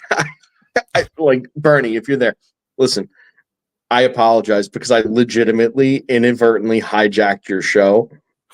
And then, once me and Gerald started playing off of each other, I was like, Nathan, pull up this. My sincerest apologies, because frankly, I love his work, and he's such an interesting guy, Bernie, and such is so on point with so many things. And then he was playing Sheila. And honestly, if I owe anybody an apology to, it's her, because she is a brilliant mind, that woman, Not hard to look at. Absolutely. Yep. Well, I think we'll do that. Let me talk to Gerald. Maybe we'll set it up for the Wednesday. Because I'll talk to V Sears as well. But I think we can set that up and then just go, crazy on it. And we'll just pull the circuits for another week. And then we'll probably do it on on a Saturday or a Monday. But I think Ian will have to be involved in that conversation as well. I would say that there's not a single person that's part of this community that ought not be part of the conversation at some point in time. Like I said, everybody's just super interesting and whatnot. I just happen to know, it's like, oh, okay, where I'm coming from, this plays off of this and that pretty intensely. It'd be interesting to see where the conversation goes. Well, I'll tell you honestly, what, these things pull my mind open in a way that's just I'll tell you what, because Ian wants to see the builds, so maybe we'll do the first 30 minutes of the builds and then let you guys have at it. You know what I mean? That's what's up. Yeah. That'll probably work out. That'd be pretty, because everybody likes the simple builds. And I know I was working with Sean as well, just to understand MOSFETs and transistors is a big thing for people, just so they can build the stuff that they want to build. So I know we're going to have to get into that in future episodes, but yeah, I think Ian's right. Just a little bit of that, a lot of this, we're good. That's why when I do my channel, it's going to be a little variety, because it's going to be edited, because I could go on for 3 hours without batting an eye, bounce around. It's little self-awareness and trying to be so when I do my channel, just so everybody knows, edited content, not super duper scripted, because I really can't, but it's going to be structured in terms of a script, so I could get through it. And then it'll be a little free form with the interviews and stuff like that, and kind of funny. But I think that for me, the key point is it's not going to be like this, where it's 3 and 4 times a week, or whatever. It's going to probably be more on a 2-week, schedule, 45 minutes run, good. Start to finish, and compress it. And honestly, I feel bad for the people that have chosen to be in my life super closely, because frankly, they have to deal with me all the time. So, limiting your exposure to me for 45 minutes a week is probably not that bad. Well, they're all going to have to deal with it, man. We're starting a community here, and we already got a lot of great people in it. You know what I mean? So my family has to deal with it all the time. So it's too bad for them. They're just going to have to live with it. I had to live with all their stuff for all the years, growing up and everything else. So now they get to deal with mine. So that's it. That's the way it works. And it's all been peace and love here. People are trying to help people. That's what it's about. Okay, yeah. Ian said, sorry, I'm reading this at the same time I'm listening. Great, thanks. I sometimes have questions in the last session. The connections were not explained. Yeah, that's absolutely true. I've had new coils to break through Gerald circuits. Yeah, that's exactly what I want to get at. So that's kind of why we're not for anything. That's what I want to see. Well, yeah. That's kind of where we all are. You know what I mean? He's got the information. We just need to put it into our stuff, because we're all doing the same thing. You see, I'm a little bit of a dick, though. When I was talking to Gerald, I knew exactly what I was doing. I was probing. Oh, I know what you were doing. Don't ever think I don't. I know who it's friendly and subtle, and he could just shrug his shoulders and be like, I don't know, but it's yo, give up the goods, brother. I know you have in your garage what I know in my head. Yeah. Well, let me just say it this way. I let Gerald do his thing. He's going to release things as he only wishes to do it. Not because of our pressure or anything else. And I wouldn't want it any other way. I wouldn't want it any other way, man. There we go. He's such a stand-up guy, Oh, I hear you. Oh my God. Amen, man. I can't even understand that hardly. What does that say? Sorry, the lowercase and uppercase. He says, "I hear you, Nathan. I raised 4 kids, and now it's my turn. Love, Gerald." Okay. Gerald's got caps going. Oh my god! It was like I was reading Greek or something. I was just freaked out. I'm like, what does this say? It didn't make any sense to my brain. There you go, Gerald. You got me for the day. Wow, that was bad. All right. Does anybody have there been any questions or anything like that for my retardation? Because if anybody doesn't understand the stuff I'm talking about, please. I'm happy to. Oh yeah, absolutely. I think we went through some of the stuff that was in there. I don't think there was a whole lot more questions about it. No, that's cool. There generally isn't when I talk. Freaked me out with those caps, man. Oh my god. Yeah. I think it's funny, man. So I always say this. I think Gerald has something so unique, and every time I see his channel, it's like I have to figure out what he's doing, but in the end, I know I'm only hitting 80% if I'm lucky. Okay. Some weeks I might be hitting 40, but I always look to see if he says anything in return, right?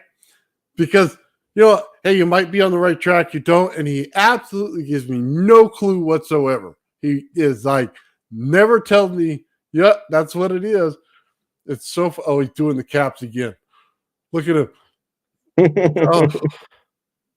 It does. Like a ransom note. Yeah, it does.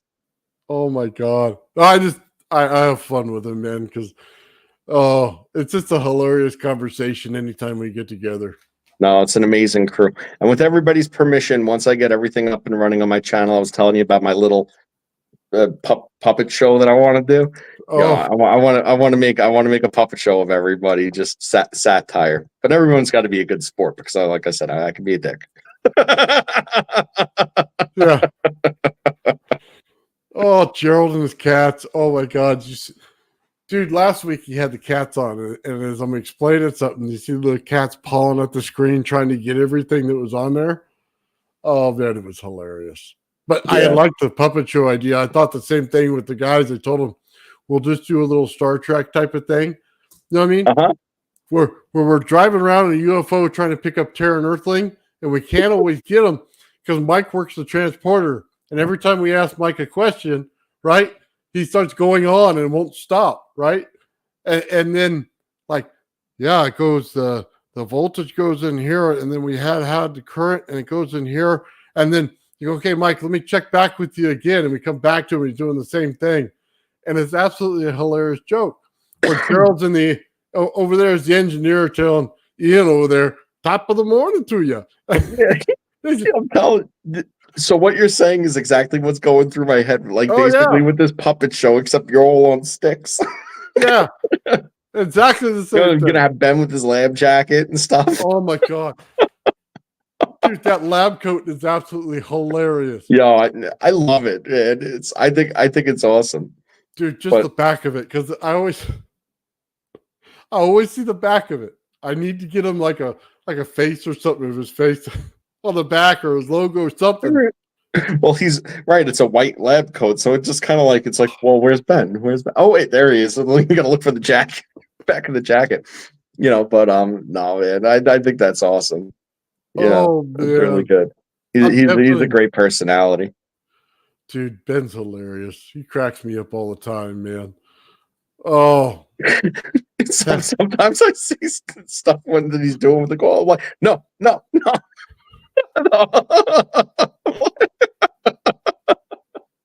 I think he's doing it on purpose to mess with me, man. Every time he does it. That's why it's so funny.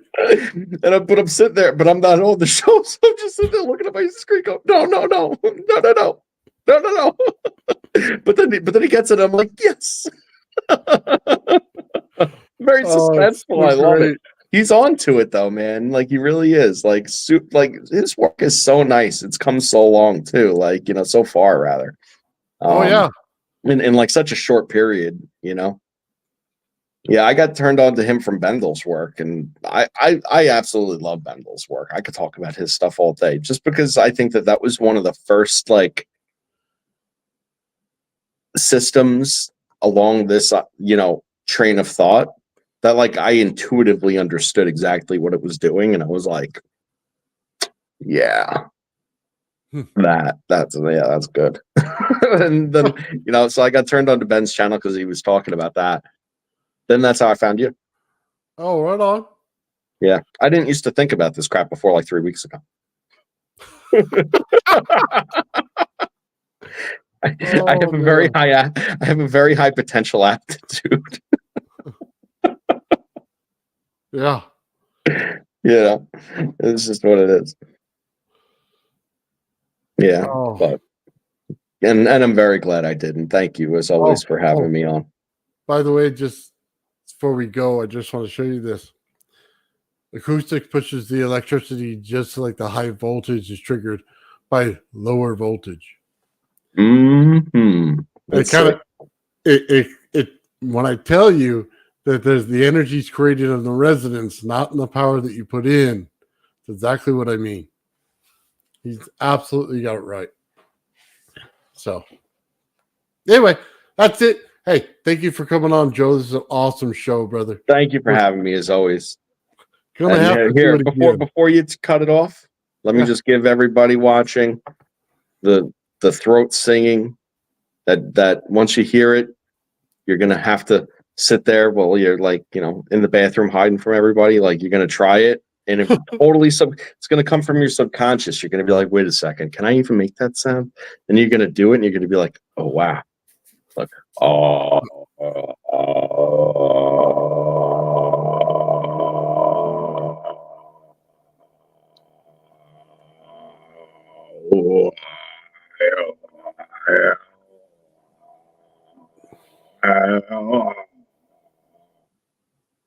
you see, you have to get that. Yeah, your camera doesn't like your throat singing. Well, they cut off on you a lot, but I know exactly where you're going with it. Right. I think the table was shaking, the camera was shaking. That's the point of it. That's my head. I could feel it in my forehead. All right. So remember while you're sitting on the toilet, do some throat singing, have your wife check in on you, tell her you're not choking, and then return to your zen. I'll tell her that's just what makes it move. So that's it. Well, honestly, if you hit that brown note, maybe it will. Yeah. Right? Wasn't that a thing? Like, didn't the government try to like shoot brown waves into people to make them shit themselves? Oh my god! You know what it reminds me of? It reminds me of God help me. You ever see Howard Stern Private Parts? Yeah. Oh no! Oh, I do remember that. Yeah. Turn your treble down and your bass all the way up, baby. Oh, anyway, that's amazing. Yeah. All right. Well, now you got to see a little of my personality shine through. Now I'm not talking about nonsense. All right, man. It's great to leave it on a good note. Have a great day, guys. Thank you all for coming in.